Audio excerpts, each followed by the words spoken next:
శ్రీవిద్యాం జగతాం ధాత్రీం శ్రీవిద్యాం జగతాం ధాత్రీం సర్గస్థితిలయేశ్వరీం నమామి లలితాం నిత్యాం మహాత్రిపురసుందరీం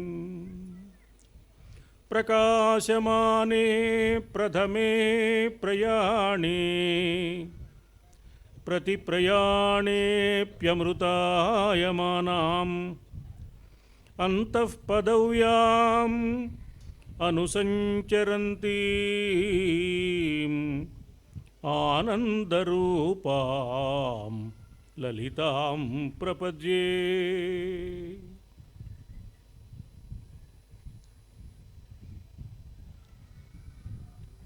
సృష్టిలోని సమస్త ప్రాణులలో చైతన్య రూపంలో దాగి ఉన్న పరాత్పరి పాదార విందాలకు సభక్తికంగా సహస్రాధికంగా మునుముందుగా ప్రణామాలు సమర్పిస్తున్నాను. ప్రశాంత సుందరమైన ఈ వాతావరణంలో సనాతనమైన భారతీయ సంప్రదాయానికి అనుగుణంగా శరన్నవరాత్ర మహోత్సవాలను ఒక వంక సంప్రదాయోక్తంగా మరొక వంక సమాజ హితము లక్ష్యంగా నిర్వహిస్తున్న ఇక్కడి నిర్వహణ బాధ్యతను స్వీకరించిన అధ్యక్ష కార్యదర్శులు, వారి కార్యవర్గ సభ్యులు, పెద్దలు అందరికీ నా హృదయపూర్వకమైన అభినందనలు. ఏ కార్యక్రమం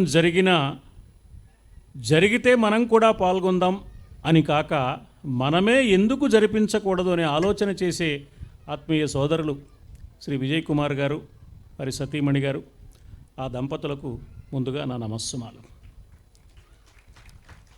అమ్మను గురించి అన్నీ తెలిసిన మీరు ఎన్నో కొన్ని మరొక్కసారి మననం చేసుకోవాలనే మంచి మనస్సుతో ఈ ప్రాంగణంలోకి అడుగుపెట్టిన మీ అందరికీ కూడా నా సాధువాదాలు. ఇప్పటికి కావలసిన కర్తవ్యాన్ని పాటిస్తూ ఎప్పటికీ కావలసిన ధర్మాన్ని నిలబెట్టుకోవడానికి మనం ఏం చెయ్యాలని మన లోపలికి మనం ఒక్కసారి చూచుకొని కార్యక్రమాలు కాలక్షేపాలు కాక కర్తవ్యానికి కరదీపికలుగా ఉండాలనే అద్భుతమైన సనాతన ధార్మిక శంఖారావాన్ని మనందరికీ అందించిన పెద్దలు, మాకు అగ్రజులు, అత్యంత ఆత్మీయులు శ్రీ లంక వెంకట సుబ్రహ్మణ్యం గారికి, అందరూ ఎల్వి సుబ్రహ్మణ్యం గారు అంటారు, నాకు మాత్రం పూర్తి పేరు చెప్తే తృప్తిగా ఉంటుంది. ఎందుకంటే వారి తండ్రి గారు, మా తండ్రి గారి హయాం నుంచి మాకు మైత్రి బంధం ఉన్నది. వారిది మాది కూడా దివిసీమ, అక్కడి నుంచి వచ్చిన వాళ్ళం మేము. అంటే దివి నుంచి భువికి వచ్చే అదృష్టాన్ని అమ్మ అనుగ్రహించింది మాకు. మరొక అనుబంధం జిల్లెళ్ళమూడి సోదరులు వారు.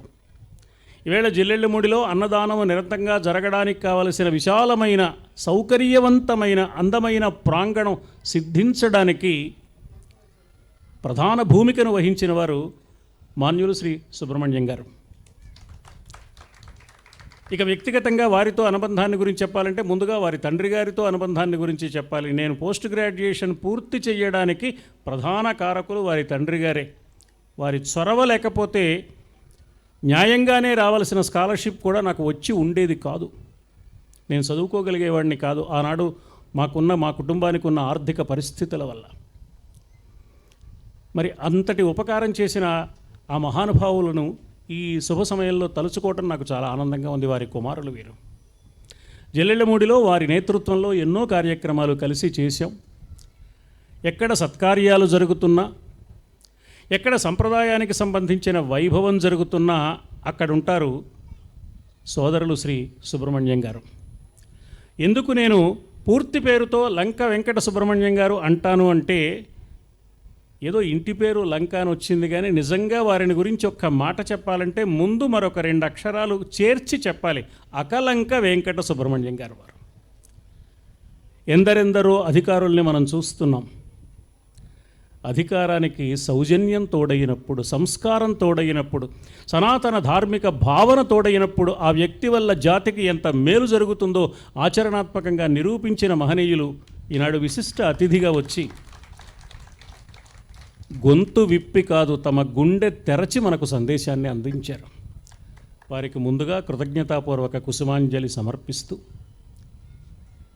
అరుణాం కరుణాతరంగితాక్షీం ధృతపాశాంకుశ పుష్పబాణచాపాం అణిమాదిభిః ఆవృతాం మయూఖైః అహమిత్యేవ విభావయే భవానీ. శరన్నవరాత్రుల్లో ప్రధానంగా మనమందరము ఏ విధమైన అర్చా విధానాన్ని అనుసరించినా లలితా సహస్రనామ స్తోత్రం తప్పకుండా పారాయణం చేస్తాం. మనలో కొందరు దాన్ని జపంగా నిర్వహించేవారు కూడా ఉండి ఉండవచ్చు. మంత్రజపంగా చేసిన, నామ పారాయణంగా చేసిన నియమాలలో వ్యత్యాసం ఉంది, కానీ ఫలితంలో వ్యత్యాసం లేదు. పాటించవలసిన నియమాలు మారతాయి. పారాయణకు నియమాలు సడలింపు కలిగి ఉంటాయి. మంత్రజపానికి నియమాలు కొంచెం బిగింపుతో ఉంటాయి. అది చేయాలనుకున్నప్పుడు ఆ నియమాలు పాటించాలి. బ్యాటరీ లైట్ ఎవరైనా పట్టుకోవచ్చు. ఎలక్ట్రిక్ పోల్ మీదకి లైన్ మ్యాన్ మాత్రమే ఎక్కాలి. చేతులకు రక్షణ కవచాలతో ఎక్కాలి. అది ఎటువంటి నియమమో మంత్రజప సాధనకు నియమాలు ఉండాలి అనడం కూడా మన రక్షణ కోసమే. అటువంటిది అది. నియమాలలో వ్యత్యాసం ఉంటుంది, కానీ ఫలితంలో వ్యత్యాసం ఉండదు. భక్తి ప్రధానం, చిత్తశుద్ధి ప్రధానం. అందువల్ల ఎలా చేసినా ముందుగా మనం ఏం చేస్తామంటే ధ్యాన శ్లోకం చదువుకుంటాం. ఇప్పుడు చదువుకున్న శ్లోకం ధ్యాన శ్లోకమే. ధ్యానం చేసే శ్లోకం. మన ఇంటికి అతిథి వస్తే ఏ ఏ సపర్యలు మనం చేస్తామో దాదాపుగా అటువంటి సపర్యలనే శరన్నవరాత్రి వేళలో మన ఎదుట సాక్షాత్కరించిన దైవానికి కూడా మనం చేసుకుంటాం. కాబట్టి అవి ప్రధానంగా షోడశోపచారాలుగా ఉన్నాయి. వాటిల్లో ధ్యానము, ఆవాహనము కనపడుతుంది మనకి. ధ్యానం అంటే ఏమిటి? ఒక్క క్షణం ఆలోచిస్తే మనం ఏ దైవాన్ని ఆరాధించాలన్నా మన ఇంట్లో పూజావేదికను శుభ్రం చేసుకుంటాం. ఆలయంలో ఎలాగూ అర్చామూర్తిగా స్వామి ఉంటారు, అమ్మవారు ఉంటారు. ఇదిగో ఇలాంటి ప్రాంగణాలలో కూడా చక్కని వాతావరణాన్ని ఏర్పరిచి పవిత్రత, ప్రశాంతత కలిగే విధానంతో అమ్మను ప్రతిష్ఠించుకుంటాం. ఇది సరిపోతుందా? నాకు అనిపిస్తుంది తిరుమల క్షేత్రానికి వెళ్ళి వెంకటేశ్వర స్వామి వారి దర్శనానికి వెళితే చాలాసేపు వరుసల్లో మనం నుంచుంటాం. మా సోదరుల యొక్క సౌజన్యం కారణంగా మాకు అవసరం తప్పిపోయింది. వరుసల్లో చాలాసేపు నుంచోవడం కాకుండా స్వామివారి ముందు ఎక్కువసేపు నుంచునే అవకాశం వారు కలిగించారు ఎన్నో పర్యాయాలు. అంతేకాదు ఢిల్లీలో తిరుమల తిరుపతి దేవస్థానం వారి ఆలయం నిర్మాణమైనప్పుడు వారి సౌజన్యం ఎటువంటిదంటే, దేశంలో ఎంతమంది ప్రవచనకర్తలు లేరండి, నేను చాలా చిన్నవాడిని. నన్ను పిలిచి నా చేత మొదటి ప్రవచనం అక్కడ ఏర్పాటు చేశారు శ్రీ సుబ్రహ్మణ్యం గారు. అది మా అనుబంధం, అసాధారణమైన అనుబంధం. ఈనాడు వారు రావడం నాకు అమ్మే నడిచి వచ్చిన ఆనందాన్ని కలిగిస్తోంది. ఈ ధ్యాన శ్లోకం ఎందుకు చేసుకుంటున్నాము అంటే, ఆలయంలో అర్చామూర్తి రూపంలో కానీ మన ఇంటిలో పూజాపీఠం మీద కానీ మనం ఆరాధించాలనుకున్న దేవతామూర్తిని ప్రతిష్ఠించుకున్నంత మాత్రాన సరిపోదు. తిరుమలేశ్వరుడి దర్శనానికి ఎంతో వ్యయ ప్రయాసలకు ఓర్చి చాలా గంటల సేపు వరుసలలో నిలబడి తీరా అక్కడికి వెళ్ళిన తర్వాత మనం చేసే పని ఏమిటంటే కళ్ళు మూసుకుని నమస్కారం చేస్తాం. తెరిచేటప్పటికి అక్కడున్న కార్యకర్తలు మనం తోసేస్తారు. వెనకాల చాలామంది ఉన్నారు, కదలవయ్యా అంటారు. అయ్యయ్యో కళ్ళు మూసుకున్నామే. ఎందుకు కళ్ళు మూసుకుంటున్నాం? తెరచుకున్న కన్నులకు బాహ్య ప్రపంచం కనపడుతుంది, మూసికొన్న కన్నులకు హృదయ పీఠం కనపడుతుంది. ఇదిగో ఎదురుగా బాహ్యంగా కనపడుతున్న ఈ దివ్యమంగళ మూర్తి హృదయపీఠం మీద కూడా ఉన్నాడా అని ఒక్కసారి వెరిఫై చేసుకోవడానికి కనులు మూసుకుంటున్నాం. ఆ హృదయపీఠం మీద మనం దర్శనం చేస్తే మన ఇంటికి వస్తే మనతో పాటు పరమాత్మ కూడా మనతో పాటు మన ఇంటికి వస్తాడు. ప్రతినిత్యము తిరుమల క్షేత్రంలో ఉండగలమా? ఉన్న ప్రతినిత్యము దర్శనం చేసుకోవడం సాధ్యమా? దర్శనం చేసుకున్న ఆ 1-2 సెకండ్లు లేక నిమిషాలలో మాత్రమే జరిగే ఆ దర్శనం మనకు సంతృప్తిని కలిగిస్తుందా? నిత్యము నిరంతరము దర్శనం కావాలి అంటే మనం ప్రతిష్ఠించుకోవలసింది మన అంతరంగ పీఠం మీద. హృదయ పీఠం మీద ప్రతిష్ఠించుకోవడానికి ప్రేరణను, స్ఫూర్తిని ఇచ్చేది పూజాపీఠం మీద ప్రతిష్ఠించుకునే రూపం. ఆ రూపాన్ని ఇక్కడ ప్రతిష్ఠించుకునే కార్యక్రమానికి ధ్యానం అని పేరు. సంస్కృత భాషలో ఒక నిర్వచనం చెప్పారు పెద్దలైన వారు, ధ్యై చింతాయాం. చింతన చేయడమే ధ్యానము అంటే ఏ దైవాన్ని గురించి మనం అర్చన చేయాలని అనుకుంటున్నామో ఆ దైవాన్ని గురించిన చింతన చేయడం మొట్టమొదట చేయవలసిన పని. ఇంకొక విశేషం కూడా ఇందులో కనపడుతుంది. ధి ఆనం ధ్యానం. ధి అంటే బుద్ధి, అంటే ఇక్కడ హృదయం. హృదయము బుద్ధి కలిసి ఉండాలి. బుద్ధి వైభవం కలిగిన వాడికి హృదయం లేకపోతే, మంచి హృదయం కలిగిన వాడు, బుద్ధిశక్తి కలిగిన వాడు కాకపోతే అతడు బాధపడతాడు, సమాజానికి ఇబ్బంది కలుగుతుంది. హృదయాన్ని పవిత్రం చేసుకోవాలి, బుద్ధిని కుశాగ్రం చేసుకోవాలి. ఈ రెండింటినీ ప్రసాదించే దైవాన్ని అంతరంగ పీఠం మీద ప్రతిష్ఠించుకోవడానికి వీలైన విధానం, పెద్దలు మనకు అనుగ్రహించిన విధానం ధ్యానం. ఆ ధ్యానం మామూలు మాటల్లో మాత్రమే కాక ఒక శ్లోకంగా ఉంటే నిత్యము ఏ ప్రదేశంలో ఉన్నా ఎక్కడ ఉన్నా మనస్సులో నిరంతరం చింతన చేసుకోవడానికి అనువుగా ఉంటుంది. కాబట్టి పెద్దలు దాన్ని ఒక ధ్యాన శ్లోకంగా కూర్చి మనకు అనుగ్రహించారు. అందులో చెప్పిన మాట అరుణాం. శరన్నవరాత్రుల్లో మొదటి రోజున, నిన్నటి రోజున బాలాత్రిపుర సుందరి మూర్తిగా, ఈనాడు గాయత్రిగా, తరువాత రేపు వరుసగా జరిగే కార్యక్రమాలలో ఒకనాడు అన్నపూర్ణగా, ఒకనాడు సరస్వతిగా, ఒకనాడు మహాలక్ష్మిగా, మరొక్కనాడు మహిషాసురమర్దనిగా, ఇలా వివిధ రూపాలలో మనకు దర్శనమిస్తున్న తల్లి రూపం మారుతోంది, పేరు మారుతోంది, తీరు మారడం లేదు, అర్చన మారటం లేదు, అంతరంగం మారటం లేదు, ఆశయం మారటం లేదు. ఒకే లక్ష్యంతో ఒకే దైవాన్ని వేరు వేరు రూపాలలో మనం ఆరాధించుకుంటున్నామనే సత్యాన్ని ఈ శరన్నవరాత్రులు ఎంత స్పష్టంగా మనకు తెలియచేస్తున్నాయి. గీర్దేవతేతి గరుడధ్వజ సుందరీతి శాకంభరీతి శశిశేఖర వల్లభేతి. జగద్గురువులైన ఆదిశంకరులు కనకధారా స్తోత్రంలో అంటారు, అమ్మా నిన్ను ఎందరో ఆరాధిస్తున్నారు, మేమంతా ఆరాధిస్తున్నాం. కొందరు ఏమంటున్నారంటే గీర్దేవత ఇతి, పలుకుల తల్లివైన సరస్వతి నువ్వే అంటున్నారమ్మా. మరికొందరు నిన్ను మహాలక్ష్మిగా దర్శిస్తున్నారు, మరికొందరు శక్తి స్వరూపిణి అయిన పార్వతిగా ఆరాధిస్తున్నారు, మరికొందరు అన్నపూర్ణగా, శాకంభరిగా వివిధ రూపాలలో నిన్ను పూజిస్తున్నారమ్మా. ఇంతమంది ఇన్ని రూపాలలో ఇన్ని పేర్లతో పూజిస్తున్నది ఒక్క నిన్నే కదా. ఈ భావాన్నే సౌందర్యలహరిలో కూడా మరొక్క తీరులో చమత్కార సుందరంగా ఆవిష్కరించారు జగద్గురువులైన ఆదిశంకరులు. ఏమన్నారు అంటే, అమ్మా వేదవేత్తలైన మహనీయులు తమ దివ్యమైన గళాల మీదుగా వేద మంత్రాలను సముచ్చారణం చేస్తూ వేద పురుషుని యొక్క దివ్య ఆశీస్సులు మనందరికీ అనుగ్రహించడానికి పూర్ణకుంభ స్వాగతమన్న ఆచారం పేరుతో వేదమూర్తి యొక్క దివ్యాశీస్సులు మనకు అనుగ్రహించిన మహనీయులు వేద గానం చేశారు. ఆ వేద విధులైన వారు వేదమూర్తిగా, వేదానికి మూలమైన శబ్దస్వరూపంగా, భాషారూపంగా, నాదరూపంగా, వాక్స్వరూపంగా శ్రీ సరస్వతిగా, శారదగా అమ్మను భావిస్తారు. గిరాం ఆహుర్దేవీం ద్రుహిణ గృహిణీం ఆగమవిదః. గిరామాహుర్దేవీం ద్రుహిణ గృహిణీం ఆగమవిదః. హరేః పత్నీం పద్మాం హరసహచరీం అద్రితనయాం. అమ్మా వేదవేత్తలైన మహనీయులు నిన్ను గిరాం దేవీం ఆహుహు, పలుకుల తల్లివైన సరస్వతి అంటున్నారమ్మా. మరికొందరు హరే పత్నీం పద్మాం, శ్రీ మహావిష్ణువు వక్షస్థల నివాసినివైన మహాలక్ష్మి నీవే అని కొందరంటున్నారమ్మా. మరికొందరు హరసహచరీం అద్రితనయాం, పరమేశ్వరుడిలో అర్ధభాగంగా ఉన్న పార్వతివి నీవేనని భావన చేసి ఆరాధిస్తున్నారు తల్లి. బాగానే ఉంది, కానీ ఇంతకీ అసలు నువ్వెవరమ్మా అన్నాడు ఆయన.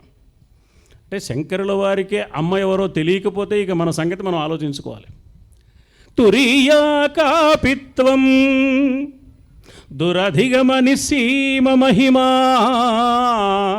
మహామాయా విశ్వం భ్రమయసి పరబ్రహ్మ మహిషి. అమ్మవారు ఎవరు అంటే పరబ్రహ్మతత్వం అనే సింహాసనాన్ని ఆధారం చేసుకుని ఆ సింహాసనం మీద అధివసించిన శ్రీమత్ సింహాసనేశ్వరి సామ్రాజ్ఞి అమ్మ. శ్రీమాత శ్రీ మహారాజ్ఞి శ్రీమత్ సింహాసనేశ్వరి అని చెప్పారు అమ్మవారిని గురించి ప్రారంభంలో. అటువంటి తల్లి ఆమె. నువ్వు విద్యలిచ్చే సరస్వతివా, సంపదలను గ్రహించే లక్ష్మివా, శక్తి సామర్థ్యాలను మాకు ప్రసాదించే పార్వతీమూర్తివా, ఎవరివమ్మా నువ్వు? నువ్వే తెలియచేయి తల్లి. ఈ మూడు కాకుండా మూడు అవుతూ మూడింటికి అతీతంగా నువ్వు ఉన్నావే, అది నీ తురీయమైన తత్వం.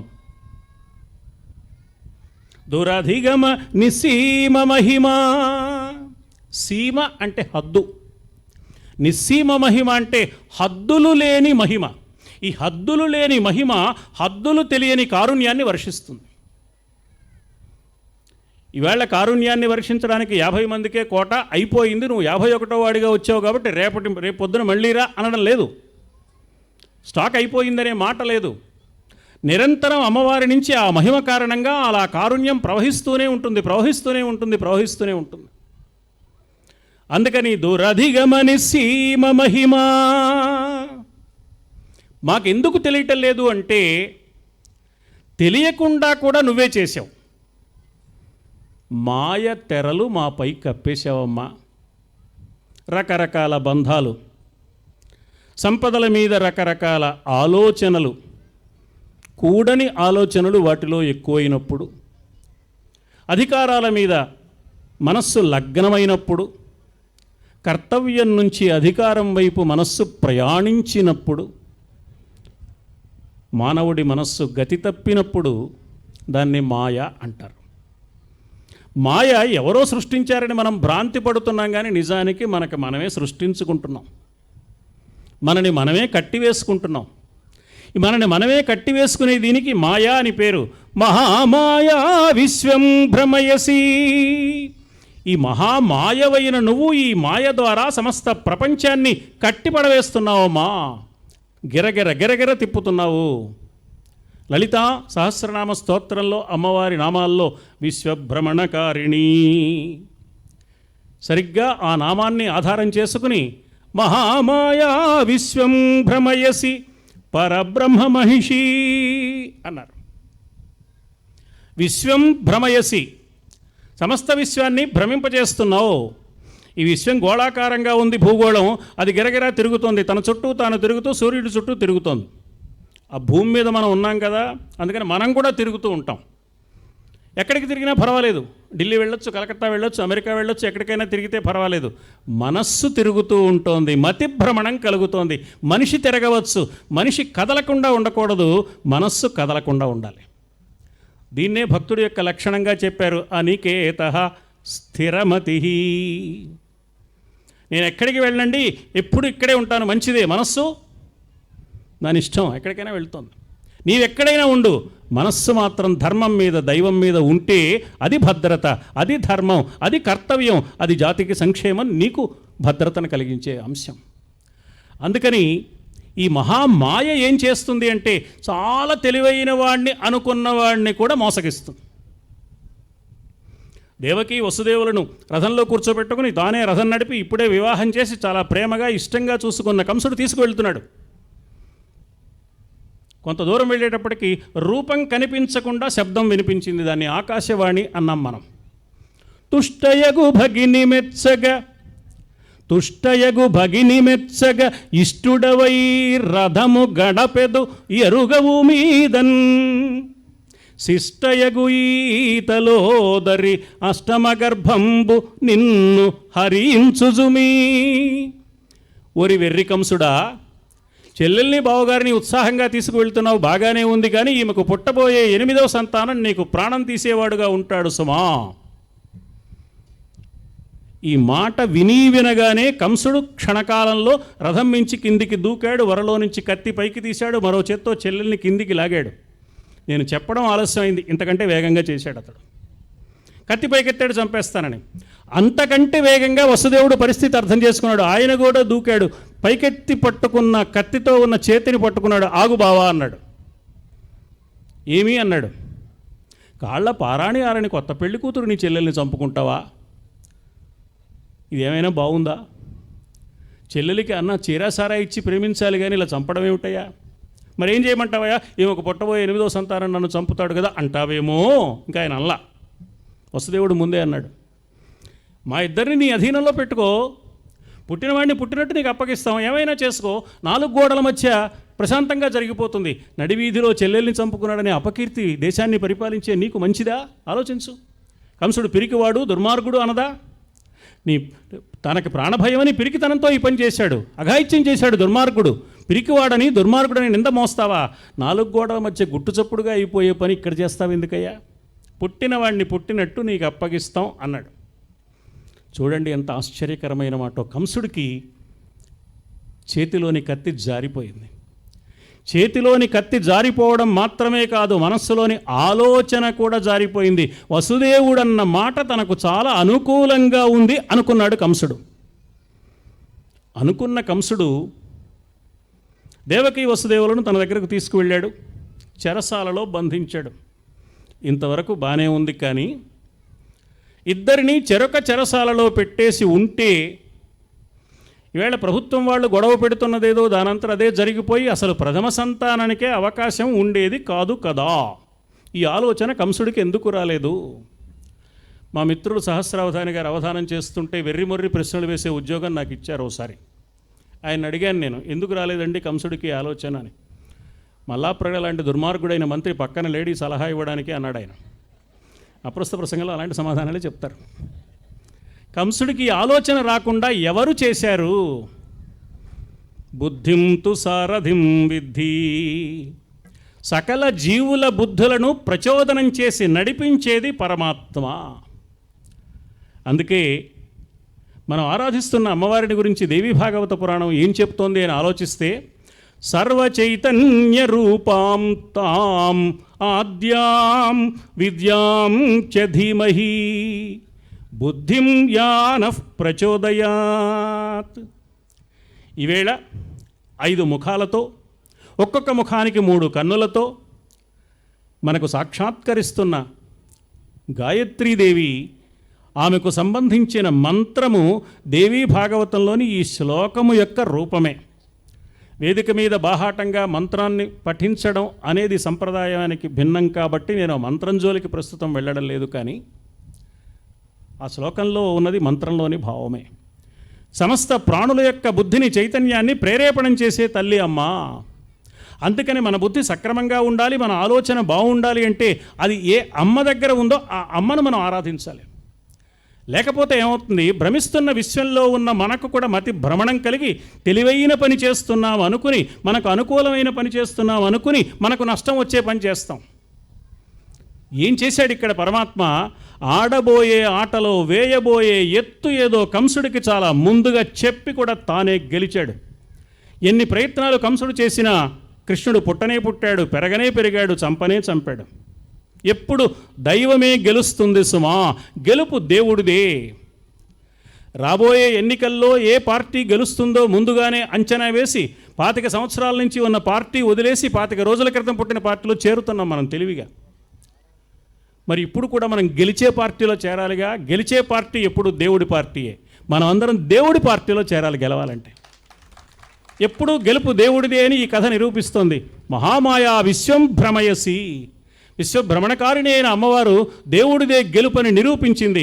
ఆకాశవాణిగా మొదట చెప్పింది ఆమెయే, తర్వాత యోగమాయగా మళ్ళీ పుట్టింది. పద్మనాభ సహోదరి, చక్కని కీర్తన గానం చేస్తారు సరసిజనాభ సహోదరి అని అమ్మవారిని గురించి. వాళ్ళిద్దరూ ఒకే కుదుట పుట్టినవారు. అందుకే ఈవేళ ప్రపంచంలో సంప్రదాయంలో ఎన్ని సహస్రనామ స్తోత్రాలు ఉన్నా పురుష రూపంలో దైవాన్ని ఆరాధించాలంటే విష్ణు సహస్రనామ స్తోత్రం, మాతృరూపంలో దైవాన్ని ఉపాసించాలంటే లలితా సహస్రనామ స్తోత్రం.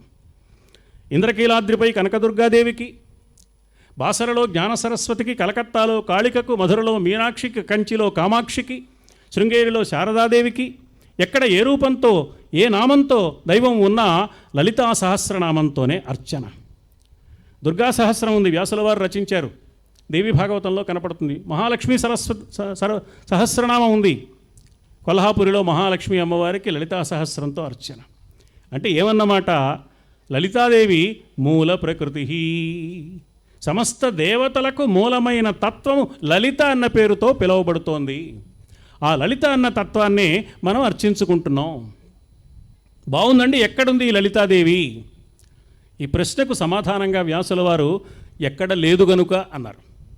ఎక్కడ ఒక చోటు ఉంటే ప్రత్యేకంగా చెప్పాలి, కానీ లోకాన్ అతీత్య లాలిత్యం లలిత, సమస్త లోకాలకు అతీతమైన దివ్యమైన ఏ లాలిత్యం ఉన్నదో, ఏ వైభవం ఉన్నదో, ఏ సౌందర్యం ఉన్నదో, ఏ సంపద ఉన్నదో అది లలితా స్వరూపము సుమా. ఉపనిషత్తుల్లో ప్రధానంగా శక్తికి సంబంధించిన ఉపనిషత్తులు కొన్ని ఉన్నాయి. అందులో భావనోపనిషత్ ఒకటి. ఆ భావనోపనిషత్తులో లలితాదేవికి నిర్వచనం చెప్పారు ఉపనిషత్ దర్శనం చేసిన మహర్షులు. స్వాత్మైవ లలితా ప్రోక్త దేవీ సా విశ్వవిగ్రహ. ఎంత అద్భుతమైన నిర్వచనమో అనిపిస్తుంది ఆలోచిస్తే మనకు. ఎక్కడుంది లలితాదేవి అంటే స్వ ఆత్మైవా, నీ లోపల ప్రాణశక్తి రూపంగా ఉన్నది లలితయే సుమా. మరి నా లోపల ప్రాణశక్తి రూపంగా మాత్రమే ఉందండి అంటే అంతేకాదయ్యా, విశ్వవిగ్రహ, ఈ విశ్వమంతా ఆమెకు విగ్రహ స్వరూపమే. ఈ విగ్రహాన్ని ఆరాధించే మనం చేయవలసింది ఏమిటంటే విశ్వవిగ్రహాన్ని ఆరాధించాలి, విశ్వరూపంలో ఉన్న ఆ విగ్రహాన్ని ఆరాధించాలి. ఇది మన అర్చనలన్నింటికీ ఫలితం. ఏ అర్చన చేసినా ఏమిటి ఫలితం అంటే సమాజానికి ఉపయోగకరమైన వ్యక్తిగా తను తాను తీర్చిదిద్దుకోవడమే అర్చనలకు పరమ ప్రయోజనం. అదేమిటండి చాలా విడ్డూరంగా చెబుతున్నారు, మా అమ్మాయి పెళ్ళి కావాలి, మా అబ్బాయి ఉద్యోగం రావాలి, ప్రమోషన్ కావాలి, మరోటి కావాలి, మరోటి కావాలి, మరోటి కావాలంటే ఇవన్నీ మధ్యలో వాటంతటా వస్తాయి. విజయవాడ రైల్వే స్టేషన్లో ప్లాట్ఫారం మీద మనం నడుస్తుంటే కిటికీలో నుంచి చప్పట్లు కొట్టి ఒకడు పిలిచాడు, రైల్లో కూర్చున్నవాడు. బాగున్నావురా, చాలా కాలం అయింది చూసి, ఇంతకీ ఎక్కడికి వెళుతున్నావు అంటే నేను ఢిల్లీ వెళుతున్నా అని చెప్తాడు. అతడు వెళ్ళే లక్ష్యం ఢిల్లీ, కానీ ఇక్కడి నుంచి విజయవాడ నుంచి బయలుదేరా ఖమ్మం వెళ్ళాలి, వరంగల్ వెళ్ళాలి, రామగుండం వెళ్ళాలి. వరుసగా వచ్చే అన్ని స్టేషన్ల పేర్లు చెప్పడు, ఢిల్లీ అంటాడు. మరి స్టేషన్లన్నీ రాకుండా ఉంటాయో, వస్తాయి. అంతిమమైన ఆ లక్ష్యం నెరవేరితే మధ్యలో చిన్న చిన్న లక్ష్యాలు వాటంతట అవిగా నెరవేరుతాయి. కాబట్టి అసలు లక్ష్యం మీద మన దృష్టి ఉండవలసిన అవసరం ఉన్నది అనే ఉద్దేశంతో పెద్దలు చెప్పిన మాట ఇది. ఆ ప్రయాణంలో తప్పకుండా ఈ మజిలీలన్నీ వాటంతట అవే వస్తాయి. అందువల్ల స్వాత్మైవ లలితా ప్రోక్త దేవీ సా విశ్వవిగ్రహ. ఎలా ఉంది అమ్మా? ఈవేళ 5 ముఖాలతో, ముఖానికి 3 కన్నులతో, 3 × 5 15 అంటే పంచదశి మంత్రము అమ్మవారికి సంబంధించిన ఏ మంత్రం ఉన్నదో ఆ మంత్రము ఒక ఆకృతిని ధరిస్తే గాయత్రీదేవిగా ఇక్కడ కనపడుతుంది. దేవతలకు రూపాలు లేవు. మంత్ర జపం చేసిన మహనీయులకు వారి హృదయ ఫలకం మీద ఏ రూపంతో అమ్మవారు కనిపిస్తుందో ఆ రూపాన్ని ఆ దేవతలకు చెప్పారు. దేవతలకు రూపం లేదు, విష్ణుమూర్తికి రూపం లేదు, పరమేశ్వరుడికి రూపం లేదు, గణపతికి రూపం లేదు, ఎవరికీ రూపం లేదు. మరి ఇన్ని రూపాలు ఎందుకు చూపిస్తున్నారండి అంటే అవన్నీ హృదయంలో ఆ మంత్రజపం చేసినప్పుడు వారికి కనిపించే రూపాలన్నమాట. అది మనకు తెలియడం కోసం ఈ రూపాన్ని చూపించారు. ఈ రూపం మీకు కూడా కనపడాలనుకుంటారా? దానికి మార్గం ఆ మంత్రజపం, ఆ మంత్ర సాధన, ఆ విధమైన ఆధ్యాత్మిక సాధన. అప్పుడు దర్శనం కలుగుతుంది సుమా. అందుకోసం చెప్పిన మాట. అందువల్ల ఇలా ఉన్న ఈ అమ్మవారి రూపం ఎలా ఉంది అంటే మొట్టమొదట చెప్పిన మాట ధ్యాన శ్లోకంలో హృదయపీఠం మీద నిలుపుకోవడానికి అరుణాం ఎర్రగా ఉంది అన్నారు. ఇదేంటండి ఎర్రగా ఉండడం ఏమిటి? ఎర్రగా ఉంటే కొంచెం ఇబ్బందిగా ఉంటుంది కదా చూడడానికి, హాయిగా ఆకుపచ్చగా ఉండొచ్చు కదా ప్రశాంతంగా, లేకపోతే చక్కగా నీలం రంగులో ఉండొచ్చు కదా. కానీ అమ్మవారు అరుణాం ఎర్రగానే ఉంది. ఎందుకు ఎర్రగా ఉంది అంటే వేదస్వస్తి చెప్పిన మహనీయులు ఇందాక చెప్పారు, తాం అగ్నివర్ణాం తపసా జ్వలంతీం వైరోచనీం కర్మఫలేషు జుష్టాం దుర్గాం దేవీగుం శరణమహం ప్రపజ్యే సుతరసితరసే నమః. తాం అగ్నివర్ణాం అమ్మవారి రంగు అగ్నికి సంబంధించిన రంగు. అగ్ని వర్ణంలో అమ్మవారు ఉంది. ఎంత ఎర్రగా ఉందయ్యా? అబ్బో మామూలు ఎరుపు కాదండి, మొత్తం అంతా ఎర్రగానే ఉంది. సర్వారుణ. అయితే ఏం జరిగింది అంటే ఎన్ని లోకాలున్నాయో అన్ని లోకాలను తన నుంచి వెలువడుతున్న అరుణారుణ ప్రభలతో ముంచివేస్తున్నది. నిజ అరుణ ప్రభాపూర మధ్య బ్రహ్మాండ మండల. అంత ఎర్రగా ఉంది. ఎందుకంటే ఇంత ఎర్రగా ఉండాలి? అగ్నివర్ణం కాబట్టి. అగ్నివర్ణంతో ఎందుకు ఉండాలి? ఆకాశం రంగుతో ఉండకూడదా అంటే అగ్ని పవిత్రతకు సంకేతం. సీతమ్మ తానేమిటో నిరూపించుకోవడానికి అగ్నిలోకి దూకి మళ్ళీ వచ్చింది. అంతదాకా వెళ్ళవలసిన పని లేకుండా ద్రౌపదీదేవి పుట్టడమే అగ్నికుండంలో నుంచి పుట్టింది. రామాయణ కథానాయిక, మహాభారత కథానాయికలు అగ్ని సంబంధాన్ని కలిగి ఉన్నవారు. అగ్ని పవిత్రతకు సంకేతం. మనం ఆధునిక కాలంలో కూడా ఓ ఇంజెక్షన్ సూదిని పరిశుభ్రం చేయడానికి దాన్ని స్టెరైల్ చేస్తాం. అగ్ని తప్తమైన జలంలో ఉన్నప్పుడు దాని మాలిన్యం తొలగిపోతుంది అని. మామూలు మాటల్లో నిత్య వ్యవహారంలో ఎవరైనా మంచి నిజాయితీపరుడైన వ్యక్తి కనపడితే చెప్పే మాటకు చేసే చేతకు లోపలి ఆలోచనలకు వ్యత్యాసం లేని ఒక మహనీయుడు కనిపిస్తే నిప్పులాంటి మనిషి అంటాం మనం, గాలిలాంటి మనిషి అనం. భయపడి పారిపోతాం వాడిని నమ్మకూడదని. నిప్పులాంటి మనిషే ఎందుకు అనాలంటే అగ్ని పవిత్రతకు గుర్తు కాబట్టి. అందువల్ల పవిత్రతాలకే పవిత్రతను ప్రసాదించగలిగిన పరమ పవిత్రతా స్వరూపిణి అమ్మ అని చెప్పడానికి అరుణాం అని చెప్పి దాని వివరణలో సర్వారుణ నిజారుణ ప్రభాపూర మధ్య బ్రహ్మాండ మండల అన్నారు. అనగానే చాలా బాగుందని అనిపిస్తూనే మనకు అనుమానాలు ఎక్కువ. అసలు మనని మించిన డౌటేశ్వరరావులు ప్రపంచంలో లేరు. అన్నింటికీ అనుమానమే. మనకు అభిమానం తక్కువ, అనుమానం ఎక్కువ. బాగానే ఉందండి, ఎర్రగా ఉంటే బాగానే ఉంది, కానీ అంతా ఎర్రగా ఉందంటున్నారు. కళ్ళు కూడా ఎర్రగా ఉన్నాయా? అమ్మ కన్నెర్ర చేస్తే బతికి బట్టగట్టగలమా, తట్టుకోగలమా? అవునండి, జుట్టు కూడా ఎర్రగా ఉందా? ఏం బాగుంటుందండి అని మనం అడుగుతామని వ్యాసుల వారికి ముందే తెలుసు. తర్వాత కాలంలో రాబోయే వాళ్ళ బుద్ధులు, ఆలోచనలు ఎలా ఉంటాయో వేల సంవత్సరాల క్రితమే దర్శించిన వాళ్ళు మహర్షులు. అందుకని ఆయన అమ్మవారి సౌందర్యానికి ఏం లోటు లేదయా, నువ్వు కంగారు పడక్కర్లేదు, నిస్తులా సాటిలేని సౌందర్యం అమ్మది, నీల చికురా నల్లని కేశపాశం అమ్మది. అంతేకాదు బంధురాలక మంచి దట్టమైన కేశపాశం, గిరజాలు తిరిగిన జుట్టు అన్నారు. అరాళా కేశేషు ప్రకృతి సరళ అంటారు జగద్గురువులైన ఆదిశంకరులు సౌందర్య లహరిలో. అటువంటి సౌందర్యం అమ్మది. కాబట్టి సౌందర్యానికి లోటు లేదు. అమ్మవారి సౌందర్యం బాగానే ఉందండి, మా సంగతి ఏమిటి? కన్నెర్ర చేస్తే మేము తట్టుకోగలమా, మిగులుతామా అసలు అంటే పిచ్చివాడా? అంతా ఎర్రగా ఉంది అంటే అర్థం ప్రధానంగా అమ్మ నుంచి ఎర్రని కాంతి అలా కొట్టవచ్చినట్లుగా కనపడుతోంది. కానీ మొత్తం అంతా ఎర్రగా ఉందని కంగారు పడక్కర్లేదని చెప్పడానికే నిస్తులా నేలచికురా చెప్పామయ్యా. ముఖ్యంగా కళ్ళల్లో ఎరుపు రంగు లేదు, కళ్ళల్లో ఏముందంటే కరుణ మాత్రమే ఉంది సుమా అని మనకు మంచి ఓదార్పు కలగడానికి, ధైర్యం కలగడానికి, ఉత్సాహం కలగడానికి అరుణాం అన్న వెంటనే కరుణాతరంగితాక్షి, అమ్మవారి కన్నులలో నుంచి కరుణ తరంగాలుగా అలా కురుస్తూనే ఉంది. కరుణా తరంగములు కలిగిన కన్నులు కలిగింది కరుణా తరంగితాక్షి. ఎందుకు ఎర్రగా ఉంది అంటే చిదగ్నికుండ సంభూత, అగ్నిగుండంలో నుంచే పుట్టింది. దేవతలందరూ చిద్యాగం చేశారు రాక్షసుల బాధలు పడలేక. ఆ చిద్యాగంలో తమ సర్వశక్తులు సమర్పణం చేశారు. ఆ అన్ని ఆయుధాలు ధరించి అష్టాదశ భుజాలతో అమ్మవారు ఆవిర్భవించింది. ఏం పేరు పెట్టాలి అని ఆలోచించారు. బ్రహ్మదేవుడు అక్కడ ఉన్న దేవతలందరినీ అడిగాడు, మీకు ఏమైనా ఉద్దేశం ఉందా అని. మనం తాతగారిని, అమ్మమ్మ గారిని, నాయనమ్మ గారిని అడిగినట్టుగా ఏం పేరు పెడదామని బారసాలన్నాడు. వాళ్ళు అన్నారు, మాకేం తెలియటం లేదండి అన్నారు. మీకేవో కోరికలు ఉన్నాయి కదా, మీ కోరిక తీర్చడానికే వచ్చింది కదా అమ్మవారు, ఆ రాక్షసుల బాధ పడలేక కదా మీరు కోరారు, కాబట్టి మీ కోరిక ప్రకారం ఏదైనా మీకు ఉద్దేశం ఉంటే చెప్పండి పేరు అన్నాడు బ్రహ్మదేవుడు. వాళ్ళన్నారు, మా కోరిక ఉన్న మాట నిజమే బ్రహ్మదేవా, ఆశ్చర్యం ఏమిటంటే ఆ కోరికతోనే యజ్ఞం చేశాం, ఆ కోరికతోనే అమ్మవారిని ప్రార్థించాం, అమ్మ చిలకనిగుండం నుంచి వచ్చింది, కానీ అమ్మను చూసిన తర్వాత మాకు ఇదివరకు కోరిక ఉందనే విషయం కూడా మేము మరచిపోయాం అన్నారు వాడు. కోరికలు తీర్చేది అమ్మే, కోరికలు లేని దివ్యమైన స్థితిని ప్రసాదించేది కూడా అమ్మే. అందుకని అమ్మవారికి కోరికలకు సంబంధించిన కన్నులు కలిగింది. కంటి చూపుతో కరుణించి కోరికలు ఇస్తుంది. ఆ కంటి చూపుతోనే మన హృదయంలో జ్ఞానకాంతిని ప్రవేశపెట్టి కోరికలకు అతీతమైన దివ్య స్థితిని ప్రసాదిస్తుంది. కామము అంటే కోరిక కాబట్టి అమ్మకు అందుకని కామాక్షి అన్న పేరు వచ్చింది. కామాక్షి అన్న పేరు కేవలం అందమైన కన్నులు కలిగింది అని మాత్రమే కాక, కోరికలకు అతీతమైన దివ్య స్థితిని ప్రసాదించే తల్లి. కోరికలు ఉంటే తీరుస్తుంది, కోరికలు లేకపోవడాన్ని నేర్పిస్తుంది.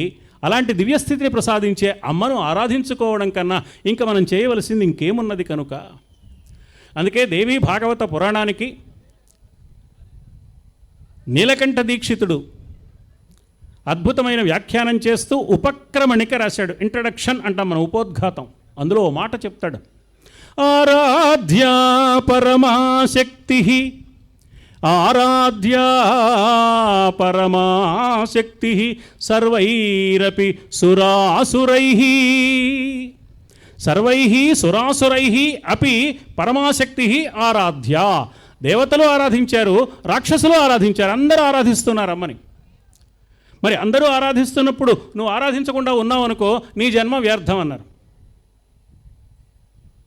అంబికనెప్పుడు అభినుతింపని వాని నోరు కాదది కట్టెవేరుగాని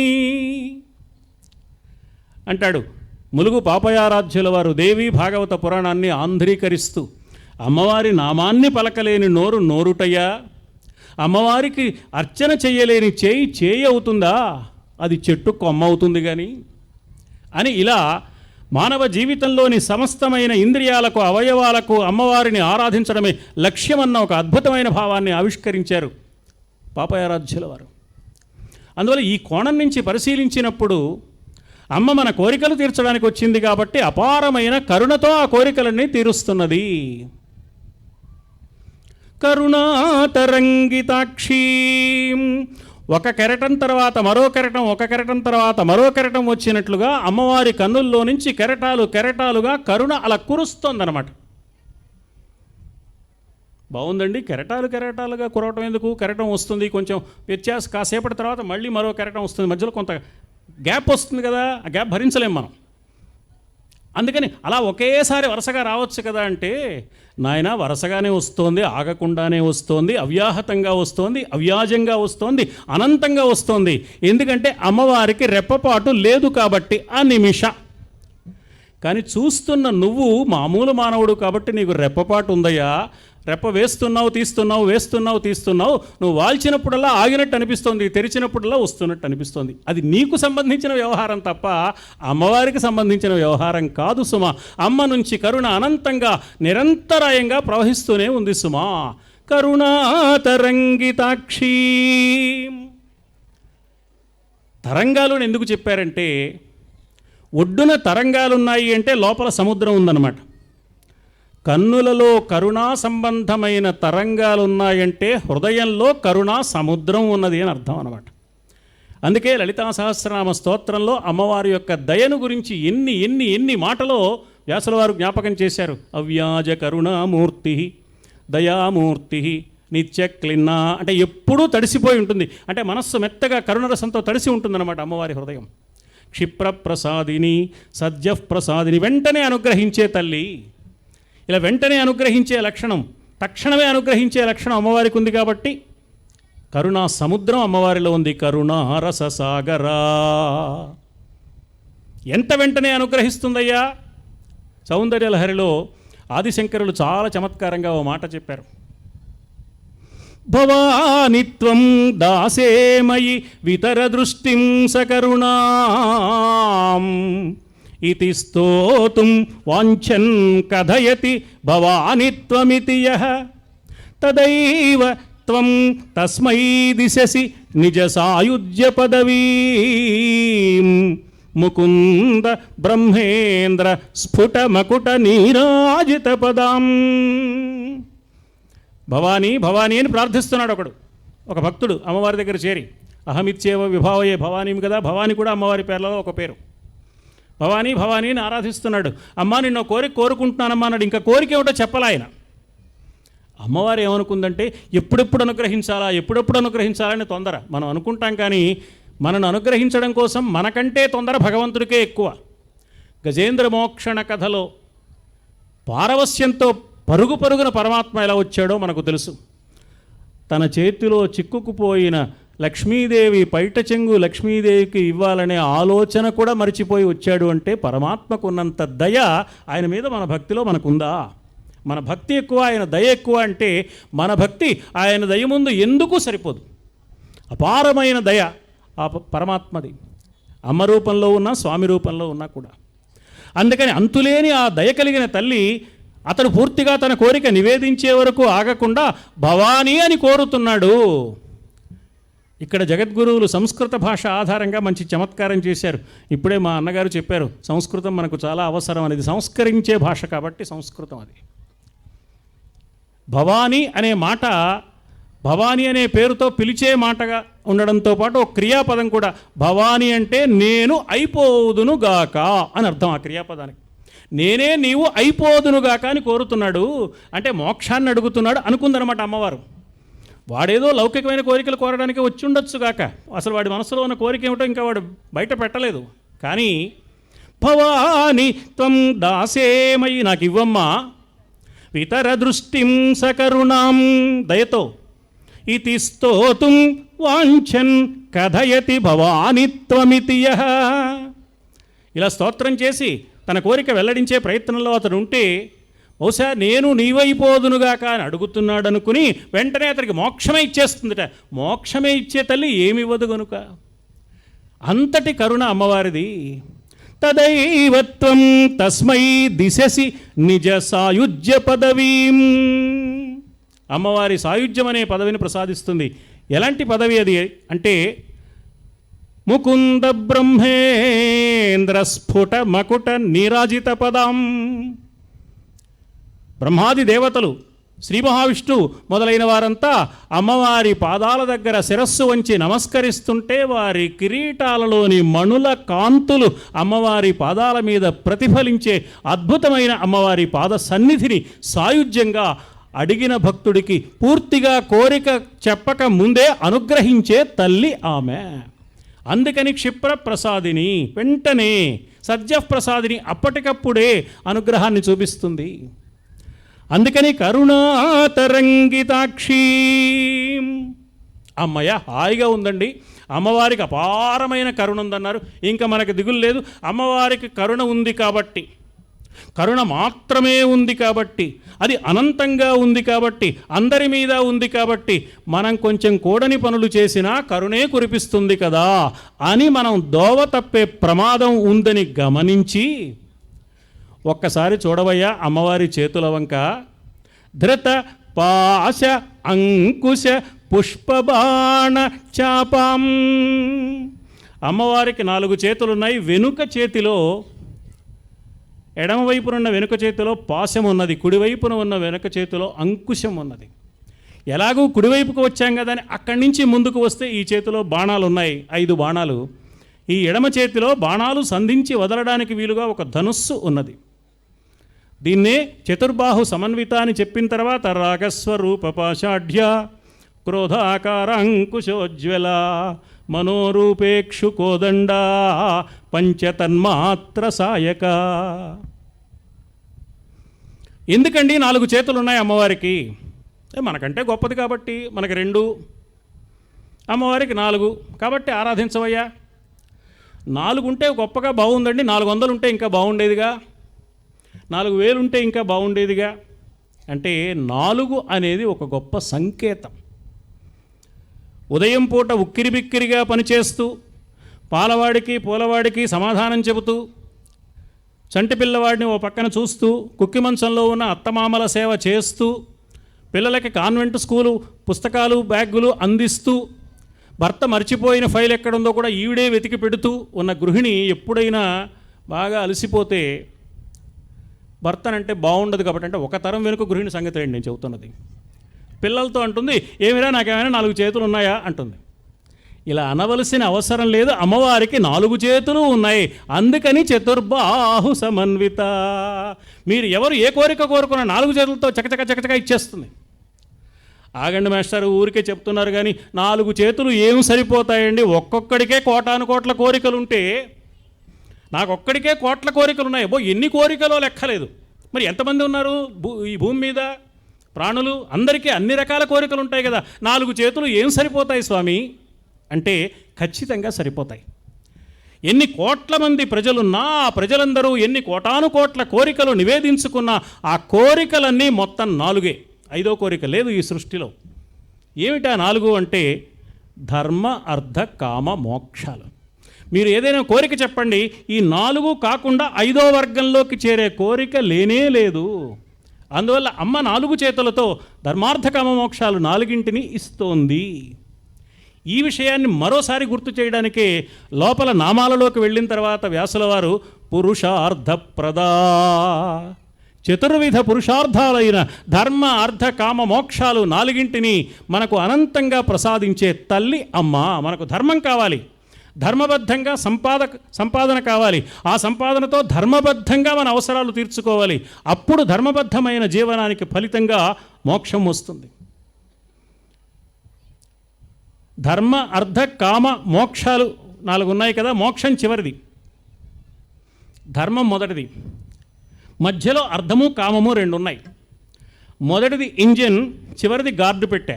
ఈ 2 లేకుండా మధ్యలో ఉన్న 2 పెట్టెలు మాత్రమే ఉంటే ప్రయాణం ఏమవుతుందో మనకు తెలుసు. అందుకనే చంద్రశేఖరేంద్ర సరస్వతి స్వామి వారు, నడిచే దేవుడు మహానుభావుడు, ఒక గొప్ప మాట అన్నారు. కామకోటి అంటే ఏమిటో తెలుసా? కోటి అంటే అంచు, కామానికి ఆ అంచు ఏమిటో చూడండి, ఈ అంచు ఏమిటో చూడండి. ఆ అంచు ధర్మం, కామం మధ్యలో ఉంది, ధర్మంతో మొదలైంది, ధర్మ అర్థ కామ మోక్షాలు. ఈ అంచు మోక్షం. కామకోటి అంటే ధర్మబద్ధమైన జీవనం ద్వారా లభించే మోక్షానికి ఒక పేరయ్యా కామకోటి అంటే. ఆ కామకోటి పీఠం ఉన్న ప్రదేశం అటువంటిది. ఆ స్థితిని మనం అందుకోవడానికి అవకాశం ఇవ్వడం కోసం పెద్దలు దాన్ని ఏర్పాటు చేశారు. అందుకని కామకోటి అనేది కేవలం మామూలు పేరు కాదు. ఏంటంటే కామమే ప్రమాదమైంది కదా, అది కోటి ఏమిటి అంటే, కోటి అంటే అంచు. కాబట్టి ధర్మార్థ కామమోక్షాలు 4ంటిని ప్రసాదించే తల్లి కాబట్టి ఆమెకు 4 చేతులు ఉన్నాయి. ఈ ప్రసాదించడంలో అమ్మకు ఎక్కువ తక్కువలు లేవు, అందరూ సమానమే, ఎవరికైనా ఇస్తుంది. కానీ దుందుడుకు పిల్లవాడి కారణంగా కొంచెం మెతక స్వభావం కలిగిన పిల్లవాడికి కష్టం కలిగితే ఈ దుందుడుకు లక్షణం కలిగిన వాడిని అదుపు చెయ్యడం కోసం అవసరమైతే అప్పుడప్పుడు అమ్మ కాస్త చెయ్యెత్తుతుంది, కన్నెర్ర చేస్తుంది. అమ్మవారి చేతిలో ఉన్న ఆయుధాలు కూడా అందుకోసమే ఉన్నాయి సుమా. మనను మనం సంస్కరించుకోవడం చేత కాకపోతే అమ్మను ప్రార్థించాలి. మనందరి మనస్సుల్లో రాగం ఉంది, దాన్ని అందంగా ముద్దుగా అనురాగం అని పిలుస్తూ ఉంటాం. తప్పు కాదు, రాగం ఉండొచ్చు. కానీ రాగం ఉన్న చోట ద్వేషానికి కూడా అవకాశం ఉంటుంది. జగద్గురువులైన ఆదిశంకరులు భాష్యరచన చేస్తూ ఒక చోట చమత్కారమైన మాట అన్నారు. చూపుకు నోచుకోని వాడిని భోజనానికి పిలిస్తే నువ్వు పిలిచింది ఒకడినైనా 2కి వంట సిద్ధం చేయన్నాడు. ఎందుకంటే ఒక్కడు రాలేడు, ఎవరినో తీసుకొస్తాడు.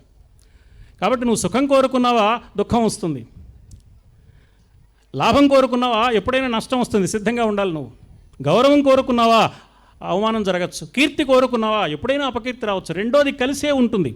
ఈ కలిసే ఉండే వాటిని ద్వంద్వాలు అంటారు. అందుకని తప్పకుండా రెండోది దాని వెంటే ఉంటుంది. కాబట్టి నువ్వు ఏం కోరుకున్నా రెండో దానికి కూడా నువ్వు సిద్ధంగా ఉండాలి. ఈ సిద్ధంగా ఉండే స్థితి నీకు ఉన్నప్పుడు అది అమ్మ పరిపూర్ణమైన అనుగ్రహానికి నువ్వు పాత్రుడమైనట్టు లెక్క. అందుకని ఈ రాగము ఎప్పుడైతే ఉందో మన మనస్సులో, దాని పక్కన దాని వెంట ద్వేషం వచ్చే అవకాశం ఉంది. ధృతరాష్ట్రుడికి తన బిడ్డల మీద ఉన్న రాగము శృతిమించి రాగాన పడినందువల్ల అది పాండవుల మీద ద్వేషంగా మారింది. పాండవులు ఏమి అపకారం చేశారండి ధృతరాష్ట్రుడికి? కథ కురుక్షేత్రం దాకా వెళ్ళింది. ఎంతో అనురాగం కలిగిన తన బిడ్డల్లో ఒకడు గుండె చేల్చబడి, ఒకడు తొడలు విరగ్గొట్టబడి మరణించే దుస్థితికి ఎవరు కారణం అంటే శృతిమించి రాగాన పడిన ధృతరాష్ట్రుని యొక్క రాగమే. కాబట్టి రాగము హద్దులలో ఉండాలి.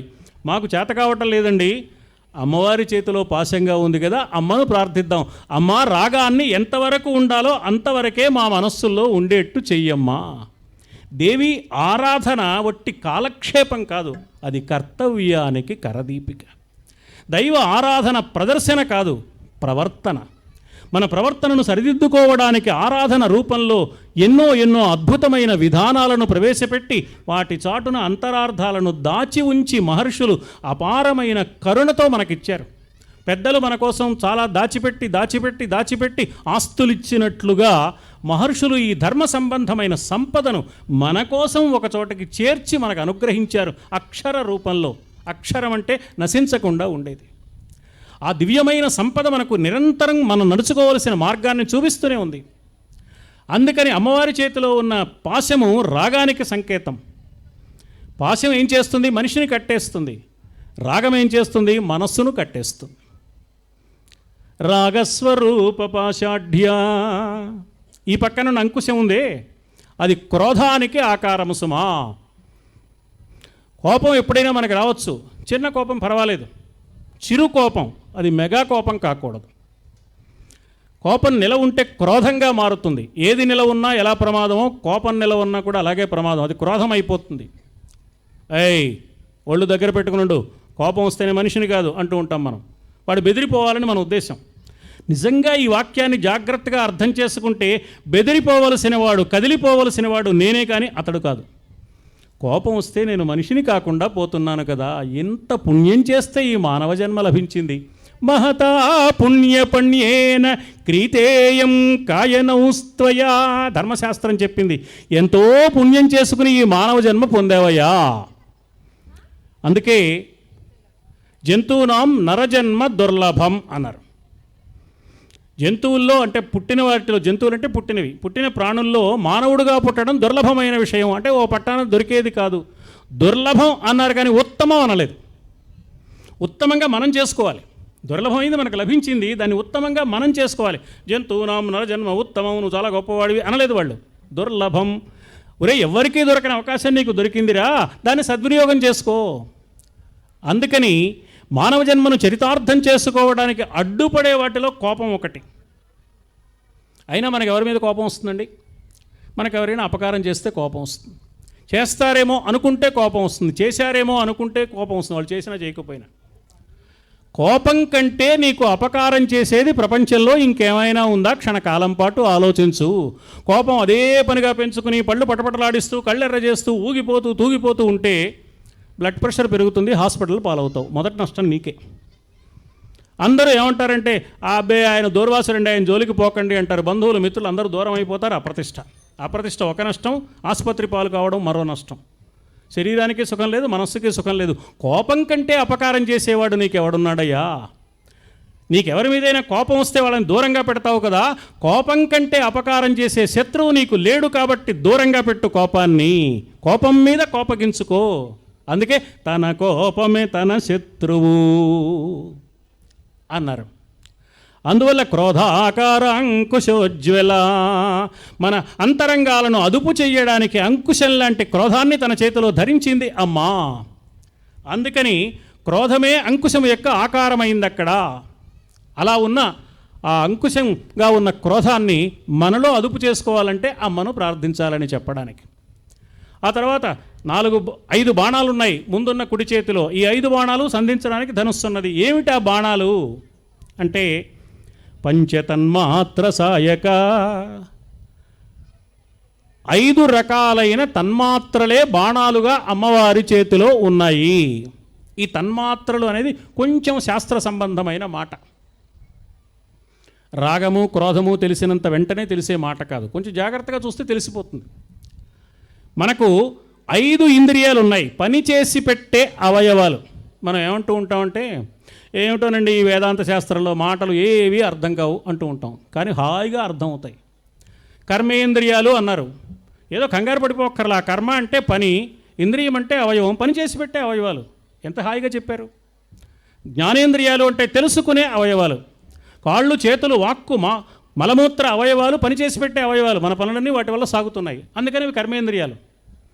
శబ్దాన్ని వినడానికి చెవి, రూపాన్ని చూడడానికి కన్ను, స్పర్శను గుర్తించడానికి చర్మం, వాసనలు గ్రహించడానికి ముక్కు, రుచిని తెలుసుకోవడానికి నాలుక. ఇవి తెలుసుకునే అవయవాలు. ఇవి జ్ఞాన ఇంద్రియాలు. కర్మేంద్రియాలు 5, జ్ఞానేంద్రియాలు 5. ఈ 10 ఇంద్రియాలు, ఈ దశ ఇంద్రియాలు అప్పుడప్పుడు మన దిశను మార్చివేసి కూడని వ్యవహారాలు చేస్తూ ఉంటాయి. ఆ కూడని వ్యవహారాలు హరింపబడాలి, లేకపోతే మనోహరి అంటాం. అందుకని కూడని వ్యవహారాలు హరించడానికి దశహర అయిన ఈ పండుగ దసరా పండుగై మన కోసం వచ్చింది.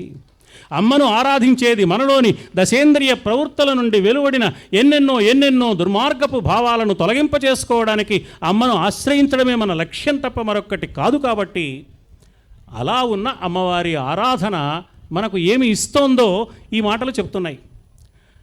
అందుకని ఈ ఇంద్రియాల్లో పంచభూతాల నుంచి వెలువడే కొన్ని శక్తులను ఈ ఇంద్రియాలు గుర్తిస్తాయి. ఇప్పుడు శబ్దాన్ని చెవి గుర్తిస్తుంది. శబ్దం ఎక్కడి నుంచి వచ్చింది?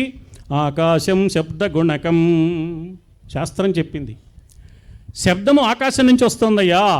అందుకే వాళ్ళు చాలా బాగా ఆలోచించి ఆకాశవాణి అని పేరు పెట్టారు. శబ్దమే వస్తుంది, అక్కడ రూపం కనపడదు. అగ్నివాణి అంటే భయపడిపోతాం, నక్సలైట్ల పత్రికేమో అని. వాయువాణి అంటే అసలు నమ్మకం పుట్టదు మనకి. జలవాణి అంటే జారిపోతుంది. అందుకని వాళ్ళు ఆకాశవాణి అన్నారు. ఆకాశవాణి అంటే ఆకాశం నుంచి వచ్చేది శబ్దం. అందుకని ఆకాశం నుంచి వచ్చే శబ్దాన్ని మనలో ఉన్న చెవి గుర్తిస్తుంది. అంటే ఆకాశానికి మనలో ఉన్న చెవికి మధ్యలో కనెక్షన్ శబ్దము. అలాగే స్పర్శ, రూపము, రసము, గంధము, పంచభూతాల నుంచి మనలో ఉన్న పంచ ఇంద్రియాలు గుర్తించడానికి వీలుగా 5 లక్షణాలు వచ్చాయి. శబ్ద, స్పర్శ, రూప, రస, గంధాలు అన్నారు. వీటికి తన్మాత్రలు అని పేరు. శబ్దాన్ని వినాలి, రూపాన్ని చూడాలి, స్పర్శను గుర్తించాలి, వాసనలు గ్రహించాలి, రుచులను తెలుసుకోవాలి. కానీ వాటి పేరేమిటండి? జ్ఞానేంద్రియాలు. అంటే తెలుసుకునే అవయవాలు, కోరుకునే అవయవాలు కాదు. కానీ తెలుసుకుని మనం ఏం చేస్తామంటే తెలుసుకున్నప్పుడు కలిగిన అనుభూతి కారణంగా కోరుకోవడం మొదలు పెడతాం. కోరడం చాలా అలవాటు మనకి. ప్రతి కోరేస్తూ ఉంటాం, కొబ్బరి కోరినట్టుగా. కోరితే ఏం జరుగుతుంది అంటే అది మంచిదైతే మంచి జరుగుతుంది, లేకపోతే ప్రమాదమే కదా. కాబట్టి తన్మాత్రలను తగుమాత్రంగా వినియోగించుకునే సంస్కారం మనకు కావాలంటే అమ్మవారి చేతిలో బాణాలుగా ఉన్నాయి. అమ్మను ఆశ్రయించు. ఈ బాణాలు ఏ వింటిలో సంధిస్తున్నారు అంటే మనస్సు అనే చెరకుగడ వింటిలో సంధిస్తున్నారు. మనోరూపేక్షు కోదండా. చెరకు గడను ఒక్కసారి మనం పరిశీలిస్తే కణుపులుంటాయి వరుసగా. ఒక్కొక్క కణుపు దగ్గర ఒక్కొక్క మాధుర్యం ఉంటుంది అన్నారు. ఈ కణుపునే పర్వము అని కూడా అన్నారు. అందుకే మహాభారతాన్ని ప్రతిపర్వ రసోదయం. ఒక్కొక్క పర్వంలో, మహాభారతంలో ఒక్కొక్క రకమైన రుచిని మనం ఆనందిస్తాం. సభాపర్వంలో కథ వేరుగా ఉంటుంది, అరణ్య పర్వంలో కథ వేరుగా ఉంటుంది, విరాట పర్వంలో మరోలా ఉంటుంది, ఉద్యోగ పర్వంలో ఇంకోలా ఉంటుంది. ఇక యుద్ధాలు మొదలైతే అద్భుతమైన విశేషాలు కనపడుతూ ఉంటాయి. ఇలా ఎక్కడికక్కడ కొత్త విషయాలు చెప్తూ సాగుతూ ఉంటుంది మహాభారతం. అందుకని ప్రతిపర్వ రసోదయం అన్నారు. పర్వం అంటే కణుపు.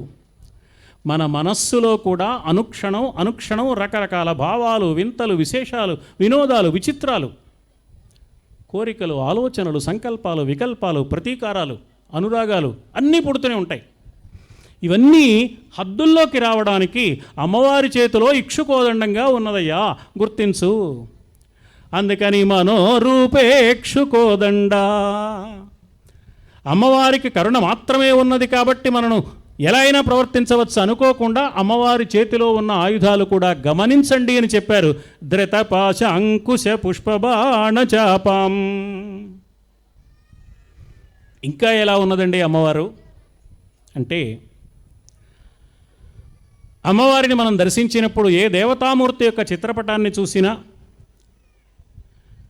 మహనీయులైన స్వామివార్ల వంటి వారిని చూసినా, ఏ శృంగేరి పీఠాధిపతి గారినో, ఏ కంచి పీఠాధిపతి గారినో, మహనీయులు ఎవరైనా మనం దర్శించినప్పుడు వారి శిరస్సు వెనుక భాగంలో ఒక కాంతి వలయం ఉంటుంది.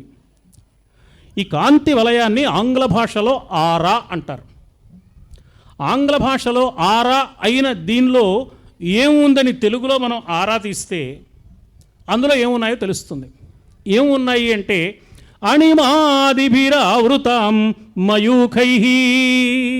మయూఖము అంటే కాంతి కిరణం. ఆ కాంతి కిరణాల రూపంలో ఉన్నవేమిటి అంటే అణిమాదులు. అణిమ, మహిమ, గరిమ, లఘిమ, ప్రాప్తి, ప్రాకామ్యము, ఈశత్వము, వసిత్వం అనే పేర్లు కలిగిన 8 రకాలైన సిద్ధులు ఉన్నాయి. అమ్మవారిని ఆరాధించిన వారికి ఇవి లభిస్తాయి. ఎందుకని ఆ 8 కూడా అమ్మవారి శిరస్సు వెనక తేజో వలయంగా అమ్మవారి సేవ చేయడానికి సిద్ధంగా ఉన్నాయి. అమ్మా, మీ సేవకులం మేము, నువ్వు ఎవరి దగ్గరికి వెళ్ళి సేవ చేయమంటే వాళ్ళకి చేస్తాం. అమ్మ అనుగ్రహిస్తున్నమాట, పలానా వాడి దగ్గరికి అణిమ వెళ్ళు, పలానా వాడి దగ్గర గరిమ వెళ్ళు అని. శరీరం చిన్నదైపోవడం, శరీరం పెద్దదైపోవడం, శరీరం అలాగే ఉండి బరువు పెరగడం, శరీరం అలాగే ఉండి బరువు తగ్గడం, అనుకున్న చోటికి వెళ్ళిపోవడం, ఏది కావాలంటే అది తన సన్నిధికి రావడం, ఎవరి మీదైనా పెత్తనం చలాయించడానికి కావలసిన శక్తి రావడం, ఇలాంటివన్నీ అణిమాది అష్టసిద్ధులు. దేవి ఆరాధన వల్ల ఈ సిద్ధుల్లో అన్నీ కానీ కొన్ని కానీ లభిస్తూ ఉంటాయి. కృష్ణుడి కథ చూస్తే శరీరం పెంచడం తగ్గించడం, ఆంజనేయుడి కథ చూస్తే శరీరం తగ్గించడం పెంచడం, ఇవన్నీ సిద్ధుల యొక్క లక్షణాలే. ఈ సిద్ధులన్నీ అమ్మవారి అధీనంలో ఉన్నాయి. ఈ సిద్ధులన్నిటికీ అధిరాజ్ఞి అమ్మ. అందుకే సిద్ధేశ్వరీ ఒక నామం. అంతేకాదు ఈ సిద్ధులని అమ్మవారి నుంచే పుట్టాయి. సిద్ధులకు అమ్మ మాత, సిద్ధమాత. సిద్ధుల మీద అధికారం అమ్మవారికి ఉంది కాబట్టి ఆ సిద్ధులు మనకు కావాలంటే అమ్మను ప్రార్థించాలి. సిద్ధులు వచ్చాయి, బాగానే ఉంది. మనకు మంచి మిత్రుడున్నాడు, ఆయన బాగా సంపన్నుడు, పెద్ద అధికారి, ఆయన దగ్గర చాలామంది సేవకులు ఉన్నారు, వాళ్ళ ఇంటికి వెళ్ళాం, వాళ్ళంతా సేవలు చేస్తున్నారు. ఆ యజమాని చెబితే, ఓ వీళ్ళందరూ మనకు సేవలు చేస్తున్నారు కదా, వీళ్ళని పట్టుకుని యజమానిని నిర్లక్ష్యం చేస్తే అనుకుంటే ఆ సేవకులే మెడబట్టి బయటకు గెంటుతారు. కాబట్టి అణిమాది అష్టసిద్ధులలో కొన్ని అమ్మ యొక్క అనుగ్రహంతో లభించినా కూడా మన ఆరాధన, మన కేంద్రీకరణ, మన దృష్టి అమ్మ మీద ఉండాలి కానీ సిద్ధుల మీద ఉండకూడదు. దీన్ని దాటాలి. రామకృష్ణ పరమహంస గారి ఆశ్రమంలో మరునాడు ఒక పెద్ద ఉత్సవం జరిగితే ప్రసాద వితరణం కోసం వేల సంఖ్యలో తీపి పదార్థం తయారు చేశారు. బెంగాల్ ప్రాంతంలో ప్రసాదం అంటే స్వీటే, లడ్డూలో, జిలేబీలో, బూందీలో అలాంటివే తయారు చేసేసాక వాళ్ళకి పెద్ద అనుమానం వచ్చింది. గుట్టలు గుట్టలుగా లడ్డూలు ఇవన్నీ పోసామండి, బాగానే ఉంది గురువుగారు, రేపు కదా పంచేది, ఈ లోపల చీమల బారి నుంచి ఎలా కాపాడాలి? వాళ్ళకి సందేహం వచ్చింది. అది కూడా గురువుగారు చెప్పాల్సిందే. గురువుగారు అన్నారు, ఏమీ ఆలోచించకుండా 50 కిలోలు పంచదార తెప్పించండి అన్నారు. ఏబే గురువుగారు ఎంతసేపు ఆధ్యాత్మిక చింతన తప్ప లౌకిక జ్ఞానం లేదు. అసలే ఈ స్వీట్ కాపాడలేక మనం బాధపడుతుంటే మళ్ళీ 50 కిలోలు పంచదార అంటారేమిటి? కానీ మన దగ్గర పెద్ద నాటకం ఆడే లక్షణం ఉంది. అలాగే గురువుగారు భక్తి ప్రకటిస్తాం, లోపల మాత్రం గురువుగారు అనుకోవడమే. కానీ ఇది మనకున్న దుర్గుణంలో దుర్గుణం. పైకి భక్తి ప్రకటన, లోపల మాత్రం అహంకారం, మనకే అన్నీ తెలుసు అనుకుని తెచ్చాం. గురువుగారు ఏం చేయమంటారు? ఏ లడ్డూలు గుట్టలు పోసారో, ఏ జిలేబీలు గుట్టలు పోసారో అలాంటి వాటి చుట్టూ ప్రాకారంగా ఈ పంచదార పోయండి. ఇప్పుడు చీమ బయలుదేరి వచ్చింది, పంచదార పలుకు నోటికి తగలగానే ఇది దాటితే ఈ ప్రలోభాన్ని వదులుకుంటే ఇంతకంటే రుచిగా ఉన్నది లోపలుందని దానికి తెలియదు. కాబట్టి పంచదార పలుకుతో తృప్తిపడి వెనక్కి వెళ్ళిపోతుంది. లోపల లడ్డూలు జిలేబీలు క్షేమంగా ఉంటాయి. పరమహంస చెప్పిన మాట ఇది. పంచదార పలుకుతో తృప్తి పడిపోయి అంతకంటే మాధుర్యం ఉందని తెలియని చీమ కంటే హీనులమైపోతాం. అణిమాది అష్టసిద్ధులను పట్టుకుని వేళ్లాడుతూ అమ్మ కరుణను దూరం చేసుకుంటే మనం అని చెప్పడానికి పరమహంస ఈ సన్నివేశాన్ని కల్పించి చెప్పారు. అందువల్ల అణిమాదులు అమ్మవారి చుట్టూ ఆవరించి ఉన్నా మనం ఆరాధించవలసింది అమ్మనే. అణిమాదులు వస్తే వస్తాయి, పోతే పోతాయి, అవి పెద్ద ముఖ్యం కాదు. అందుకనే పురారాతేరంతఃపురస్త్వమసి. సౌందర్యలహరిలో జగద్గురువులైన ఆదిశంకరులు ఒక అద్భుతమైన మాట అన్నారు. అమ్మా, పరమేశ్వరుడు యొక్క అంతఃపుర రాణివి నువ్వు. నిన్ను దర్శించాలంటే తరళకరణానాం అసులభ.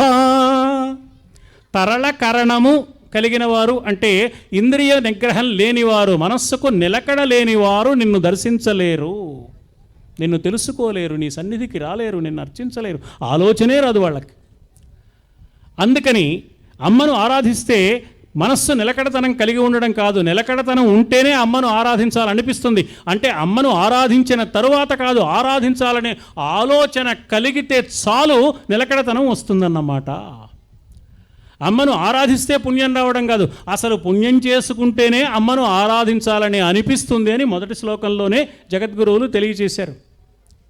శివశక్త్యా యుక్తో యది భవతి శక్తః ప్రభవితుం నచేత్ ఏవం దేవో న ఖలు కుశలః స్పందితుమపి అతః త్వామారాధ్యాం హరిహర విరించాదిభిరపి ప్రణంతుం స్తోతుం వా కథం ఆకృత పుణ్య ప్రభవతి.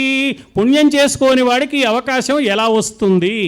అమ్మను సేవిస్తే పుణ్యం రావడం కాదు, సేవించాలని అనుకుంటేనే ముందు పుణ్యం వచ్చి తర్వాత ఆ పుణ్య ఫలంతో అమ్మను సేవిస్తాం. పుణ్యలభ్యా అమ్మవారి నామం. ఈ అణిమాది అష్టసిద్ధులన్నీ కాంతుల రూపంలో ఉన్నాయి కాబట్టి ప్రభ అంటే కాంతి. ఆ ప్రభ అమ్మవారి నుంచి వచ్చింది. ధనం కలిగిన వారిని ధనవంతుడు అంటారు, ధనవతి అంటారు స్త్రీ అయితే. విద్య కలిగిన స్త్రీమూర్తిని విద్యావతి అంటారు. ఈ అణిమాది ప్రభలన్నీ కలిగిన తల్లి కాబట్టి అమ్మవారికి ప్రభావతి అనే నామం అందుకోసం వచ్చింది. ఇవన్నీ కలిగి ఉండడం మాత్రమే కాక ఆ కాంతి కూడా అమ్మవారి రూపమే. అందుకని ప్రభారూపా. లలితా సహస్రనామ స్తోత్ర పారాయణ మనలో చాలామంది చేస్తూ ఉంటాం. ఒట్టి పారాయణకు తోడుగా ఆ నామముల చాటున దాగి ఉన్న ఆంతర్యాన్ని, అర్థాన్ని గమనించి ముందుకు సాగగలిగితే మన పారాయణ సార్థకమవుతుంది. పారాయణం చేయడానికి కొంత శ్రమ పడుతున్నాం, కొంత సమయాన్ని వెచ్చిస్తున్నాం. అది కాలక్షేపంగా మిగిలిపోక సార్థకం కావడానికి కొంచెం అర్థాన్ని తెలుసుకునే ప్రయత్నం మనం చేస్తే మహర్షుల ఆలోచన మనకు అందుతుంది. పరమాత్మకు మనం సన్నిహితం కాగలుగుతాం. దేవి ఆరాధన సార్థకమవుతుంది. అణిమాదిభిరావృతాం మయూఖై అహమిత్యేవ విభావయే భవానీ తరళకరణానాం అసులభ అని ఎందుకన్నారు అంటే, దేవి భాగవత పురాణంలో చిత్రమైన కథ ఉంది. బ్రహ్మదేవుడు ఉన్నాడు, హాయిగా పద్మాసనం మీద కూర్చుని, అవును కానీ అందరూ నన్ను సృష్టికర్త అంటూ ఉంటారు, అమ్మవారి అనుగ్రహంతో కదా సృష్టి నేను చేస్తున్నాను, తెలియక వీళ్ళు అనుకుంటున్నారు, ఆ అమ్మను ఒక్కసారి చూస్తే బాగుండును, మణిద్వీపానికి వెళ్ళి భువనేశ్వరీ దేవిని అనుకున్నాడు. అనుకోగానే ఎదురుగా ఒక విమానం సాక్షాత్కరించింది. ఇలా అనుకోగానే విమానం వచ్చింది కాబట్టి అమ్మవారు పంపిందా అనుకున్నాడు, మనస్సులో అనుకున్నాడు. అనుకోగానే విమానంలో నుంచి ఓంకారం వినిపించింది. ఈ ఓంకారాన్ని అమ్మ యొక్క అంగీకారంగా భావించి వెళ్ళి అందులో కూర్చున్నాడు. కూర్చోగానే విమానం బయలుదేరింది. మణిద్వీపానికి వెళ్ళలా, వైకుంఠానికి వెళ్ళింది. అక్కడ విష్ణుమూర్తి ఉన్నాడు. ఏమిటి బ్రహ్మదేవ ఇలా వచ్చావన్నాడు. జరిగిందంతా చెప్పాడు. అదేమిటయ్యా ఆశ్చర్యం, ఈవేళ నేను కూడా అలాగే అనుకున్నా. అందరూ పోషణకర్త అంటున్నారు కానీ నేనేమి పోషిస్తాను, అమ్మ దయ వల్ల తప్ప. ఆ అమ్మను చూస్తే బాగుండనిపించింది. బాగానే ఉందిరా అన్నాడు. ఆయన కూడా కూర్చున్నాడు. కైలాసానికి వెళ్ళింది. లయకారకత్వం నాది కాదు కదా, నేను లయకారకుండని లోకం అనుకుంటోంది. భువనేశ్వరీదేవి యొక్క దివ్య అనుగ్రహంతో కదా నేను లయ కార్యక్రమాన్ని నిర్వహించగలుగుతున్నాను అని పరమేశ్వరుడు అన్నాడు. అయితే రావయ్య అన్నారు. ముగ్గురు బయలుదేరారు. విమానం వెళ్ళి 7 ఊర్ధ్వలోకాలు, భూలోక, భువర్లోక, సువర్లోక, మహర్లోక, జనోలోక, తపోలోక, సత్యలోకాలు దాటి, వైకుంఠాన్ని దాటి, కైలాసాన్ని దాటి, గోలోకాన్ని దాటి ఆ పైన ఉన్న మణిద్వీపానికి చేరింది. ఆ మణిద్వీపం ఒక అంతర్లోక విమానాశ్రయం. ఎక్కడెక్కడి నుంచో చాలా విమానాలు వస్తాయి. సిద్ధులు, సాధ్యులు, గంధర్వులు, కిన్నరులు, కింపురుషులు వాళ్ళంతా విమానాల్లో, దివ్య విమానాల్లో వస్తూ ఉంటారు అమ్మవారి దర్శనానికి. విఐపీలు అందరూ వచ్చినట్టుగా. వాళ్ళతో పాటు తపస్సులు చేసిన మహర్షులు వస్తూ ఉంటారు. ఇంద్రాది దేవతలు వస్తూ ఉంటారు. ముందు వాళ్ళంతా ఉన్నారు, వాళ్ళ వెనకాల మహర్షులు ఉన్నారు, మహర్షుల వెనకాల ఇంద్రాది దేవతలు ఉన్నారు, ఇంద్రాది దేవతల వెనకాల త్రిమూర్తులు ముగ్గురు ఉన్నారు. ఇలా నడుస్తున్నారు క్యూలో అమ్మవారి దగ్గరికి వెళ్ళడానికి. 18 ప్రాకారాలు ఉన్నాయి. మొదటి ప్రాకారంలో ఇనుము పోగులుగా ఉంది, గుట్టలుగా పోసింది. ఈ ఇనుప సామాన్లు మనకి చాలా ఉపయోగపడతాయని అవి వసూలు చేసుకోవడం మొదలుపెట్టారు కొంతమంది, లోపలికి వెళ్ళడం మానేసి. రెండో ప్రాకారం ఇత్తడి, 3 రాగి, 4 కంచు, 5 వెండి, 6 బంగారం, మణులు, మాణిక్యాలు, వైడూర్యాలు, వజ్రాలు, ఇవన్నీ సంపదలే. 17 ప్రాకారాలు అయిపోయాయి. అప్పటికి ఎవరు మిగిలారు? ఇంద్రాది దేవతలు మిగిలారు, వెనకాల త్రిమూర్తులు మిగిలారు. మిగిలిన వాళ్ళంతా మధ్యలో ఆగిపోయారు. తరళకరణానాం అసులభ. వాళ్ళు అమ్మ దర్శనాన్ని కోల్పోయారు, ఇక్కడితో తృప్తి పడిపోయారు, పంచదార పలుకుతో ఆగిపోయారు వాళ్ళు. ఇంద్రాది దేవతలు వీళ్ళని చూసి నవ్వుకుంటూ వెళ్ళారు. కానీ చిట్ట చివరి ప్రాకారమైన 18వ ప్రాకారం దగ్గర అణిమాది అష్టసిద్ధులు గుట్టలు గుట్టలుగా పోసున్నాయి.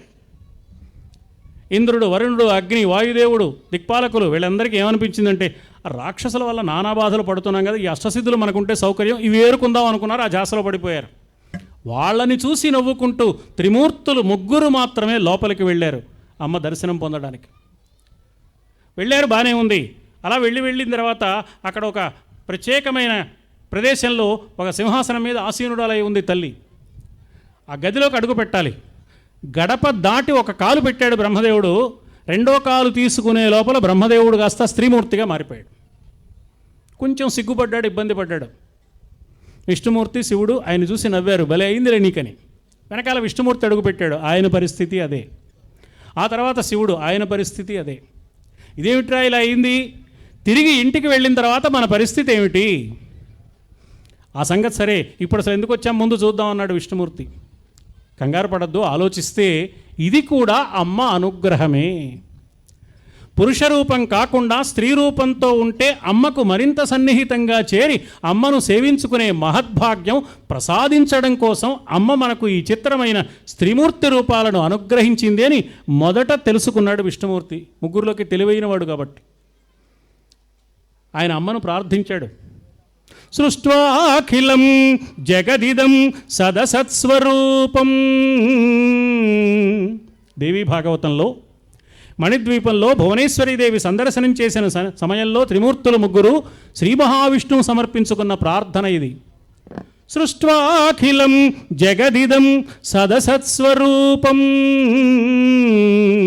శక్త్యా స్వయా త్రిగుణయా పరిపాతి విశ్వం సంహృత్య కల్పసమయే రమతే తథైకా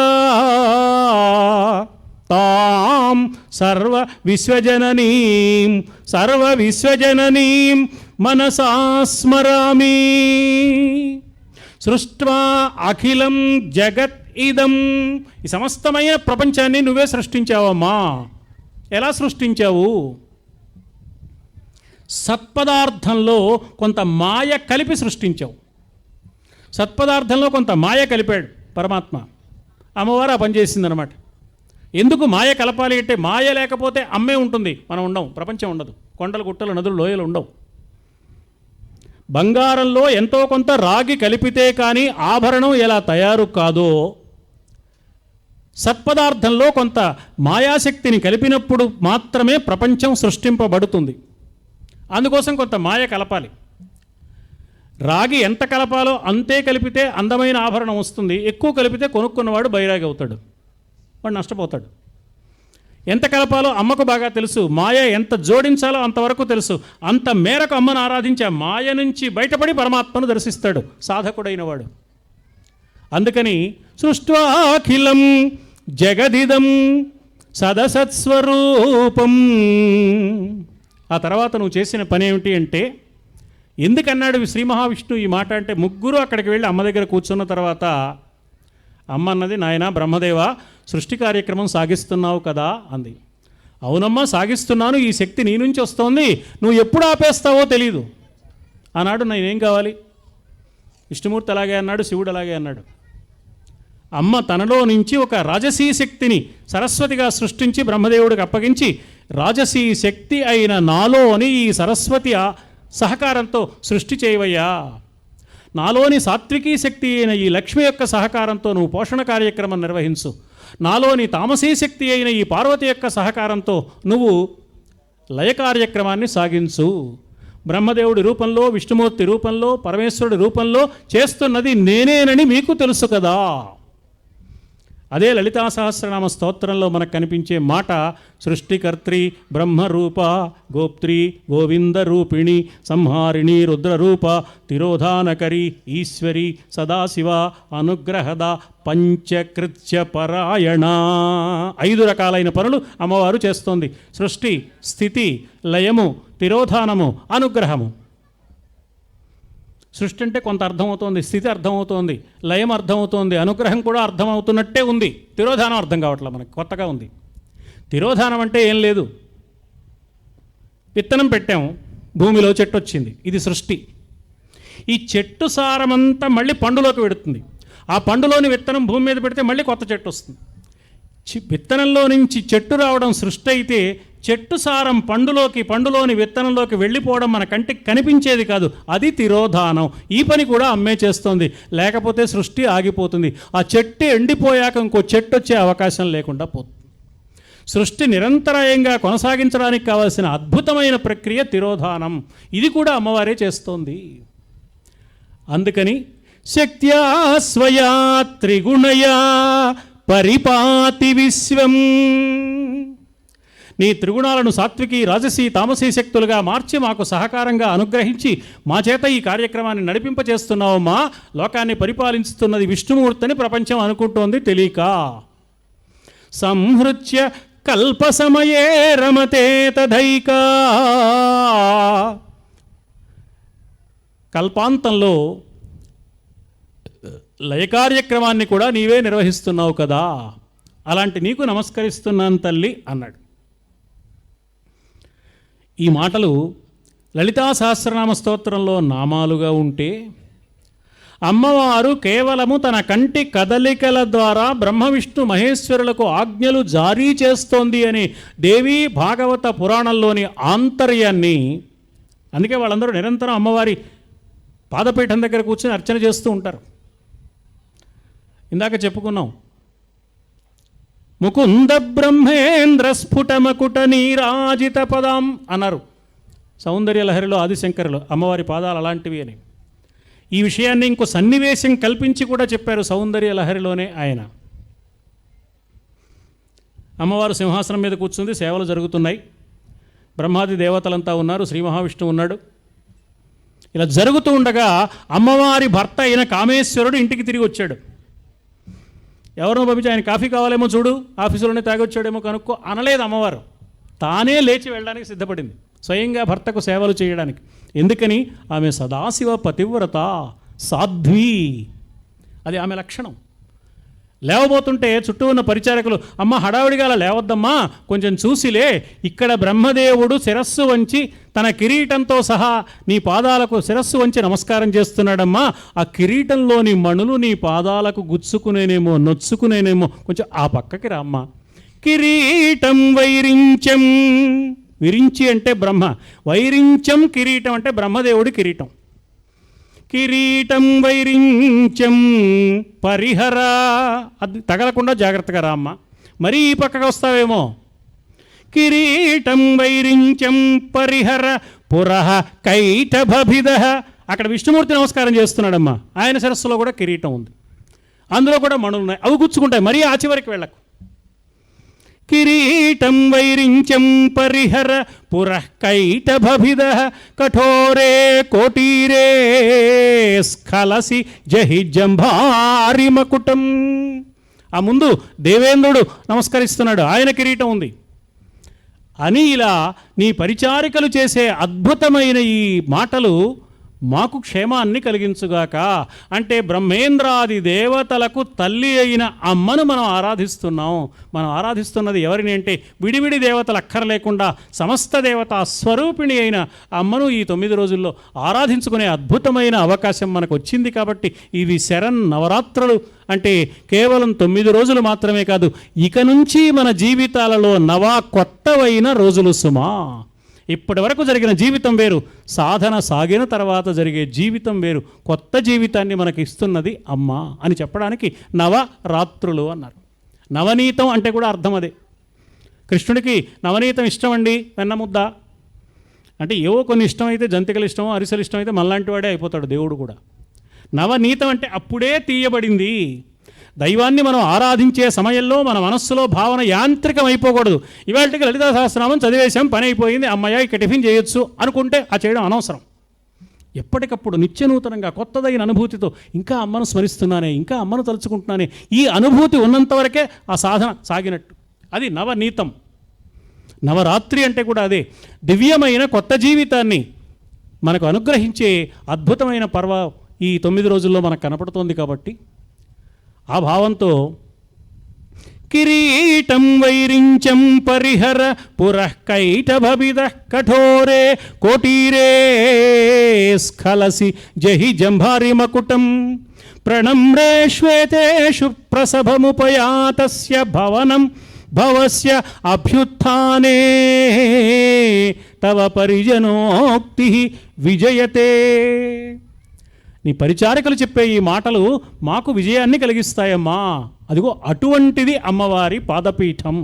బ్రహ్మేంద్రాది దేవతలు నిత్యము శిరస్సు వంచి అమ్మకు పాదాభివందనం చేస్తున్నారు అంటే దేవీ వైభవం ఎంతటిదో మనం గమనించవచ్చు. అందుకని అమ్మవారు ఈ ముగ్గురికి కంటి చూపులతోనే ఆజ్ఞలు జారీ చేసింది సృష్టి స్థితి లయాలు సాగించడానికి.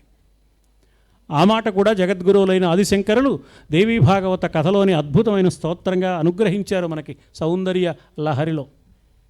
అమ్మా జగత్సూతే ధాత హరి అవతి రుద్రక్షపయతి తిరస్కుర్వన్నేతత్స్వమపి వపురీశస్థిరయతి సదా పూర్వసర్వం తదిదం అనుగృహ్ణాతి చ శివః తవ ఆజ్ఞామాలంబ్య క్షణచలితయోర్భ్రూలతికయోః. కంటి కదలికల ద్వారా బ్రహ్మేంద్రాది దేవతలందరినీ అదుపు చేస్తూ వారికి కావలసిన ఆజ్ఞలు జారీ చేస్తూ సృష్టి నువ్వు నడుపుతుంటే బ్రహ్మదేవుడు సృష్టి చేస్తున్నాడని, విష్ణుమూర్తి పోషణ చేస్తున్నాడని, ఈశ్వరుడు లయం చేస్తున్నాడని అనుకుంటున్నాం కదమ్మా. ఎంత చమత్కారమైన మాట. ఈశ్వరుణ్ణి బ్రహ్మేంద్రాది దేవతలు మహర్షులు అందరూ కలిసి స్తోత్రం చేస్తున్నారు. ఈ ఒక్క సన్నివేశాన్ని చెప్పి నేను సెలవు తీసుకుంటాను. ఎందుకు అమ్మను మనం ఆరాధిస్తున్నాం, ఎలా ఆరాధించాలి అనేది తెలుసుకోవడం కోసం పురాణంలో ఉన్న కథ, నేను కల్పించిన కథ కాదు. అందరూ ఆరాధిస్తున్నారు, పరమేశ్వరుణ్ణి ఆరాధిస్తున్నారు, పక్కన పార్వతీదేవి ఉంది. మానవ నైజం అప్పుడప్పుడు దేవతలు కూడా చమత్కారంగా ప్రదర్శిస్తూ ఉంటారు మనకు తెలియడానికి. ఎవరైనా ప్రశంసిస్తూ ఉంటే పురుషుడికి ఏమనిపిస్తుంటే మా ఆవిడ ఎదురుగా ప్రశంసిస్తే బాగుండు, మీరు ఒట్టి తెలివి తక్కువ వారు అంటూ ఉంటుంది సహజంగా. మాస్టారు మీరు మంచి తెలివైన వారు అంటే మా మిత్రుడు ఒక ఆయన ఉంటాడు, బాబు ఫోన్ నెంబర్ ఇస్తాను కాస్త మా ఆవిడికి చెప్పండి అంటాడు హాస్యంగా. మీరు చాలా అందంగా ఉన్నారంటే కాస్త మా ఆవిడికి చెబుదురు అని చమత్కారంగా అనుకునే మాటలు లోకంలో వినపడుతూ ఉంటాయి. అందుకని పరమేశ్వరుడు అంతటి వాడు వీళ్ళందరూ స్తోత్రం చేస్తుంటే, స్తోత్రం అంటే ఏమిటి, ఆయన గొప్పతనాన్ని ప్రశంసించడమే కదా. నువ్వు ఇంతటి వాడివి అంతటి వాడివి అంటుంటే ఆవిడ వంక చూసావా, నా సంగతి ఇప్పుడు అర్థమైందా అన్నట్టుగా చూస్తున్నాడు.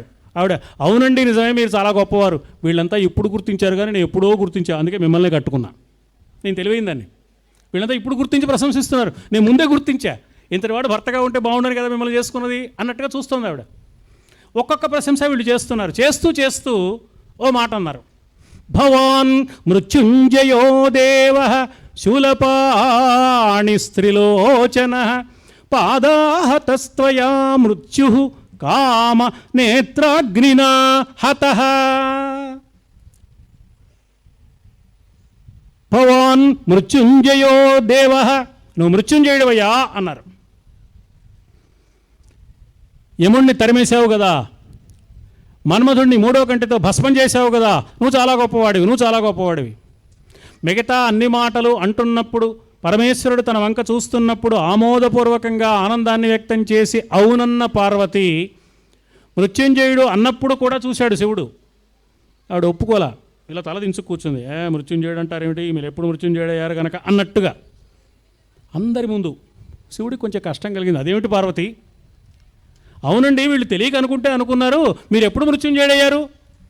అదేమిటి పార్వతి, నా భక్తుడైన మార్కండేయుడిని రక్షించే సందర్భంలో వాడిని తన్ని తరిమేశాను కదా, మృత్యుంజయత్వం కాదా, అందరికీ తెలిసే, నీకు తెలీదా, పక్కనే ఉంటావు. అవునండి నిజమే. కేన పాదేన తాడితః, ఏ కాలుతో తన్నారు స్వామి? ఆయన అన్నాడా, వాడిని తనడానికి కుడికాలు కూడా కావాలంటే ఎడంకాలతో తన్ని అవతల పారేశా. వామపాదేన తాడితః. ఆవిడన్నది, అబ్జెక్షన్ యువర్ ఆనర్, ఆ కాలు నాది కదండి. సతు మామకీన ప్రభో, ఎడమకాలు నాది కాబట్టి మృత్యుంజయత్వం నాది.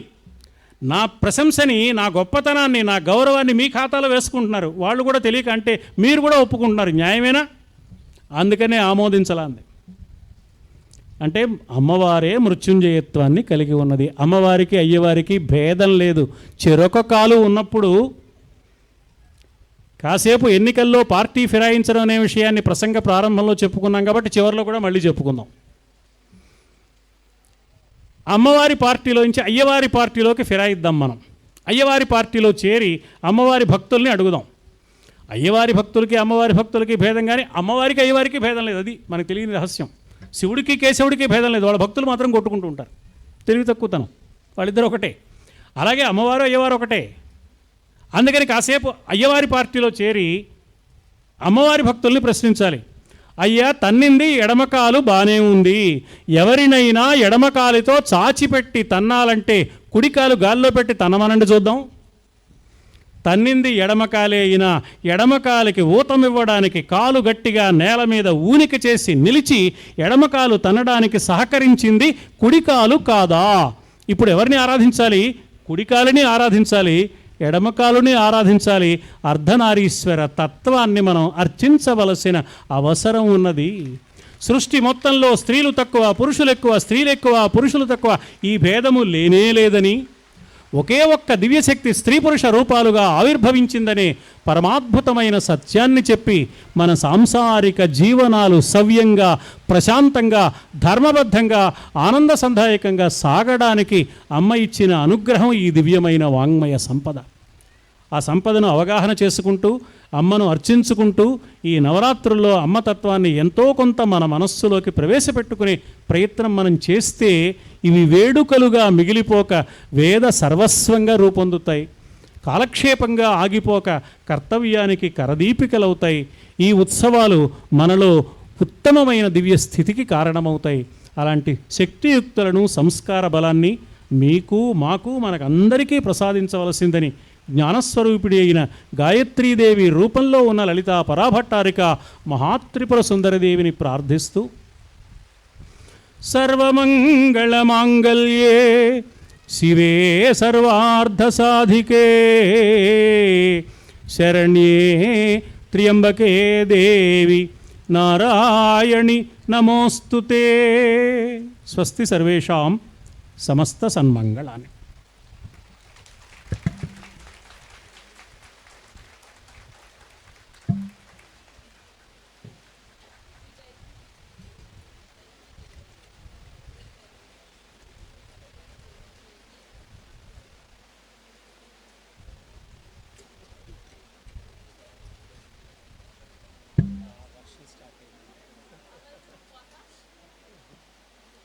గొడుగు తెమ్మంటాను. డ్రైవర్ దగ్గర గొడుగు ఉంది కార్లో.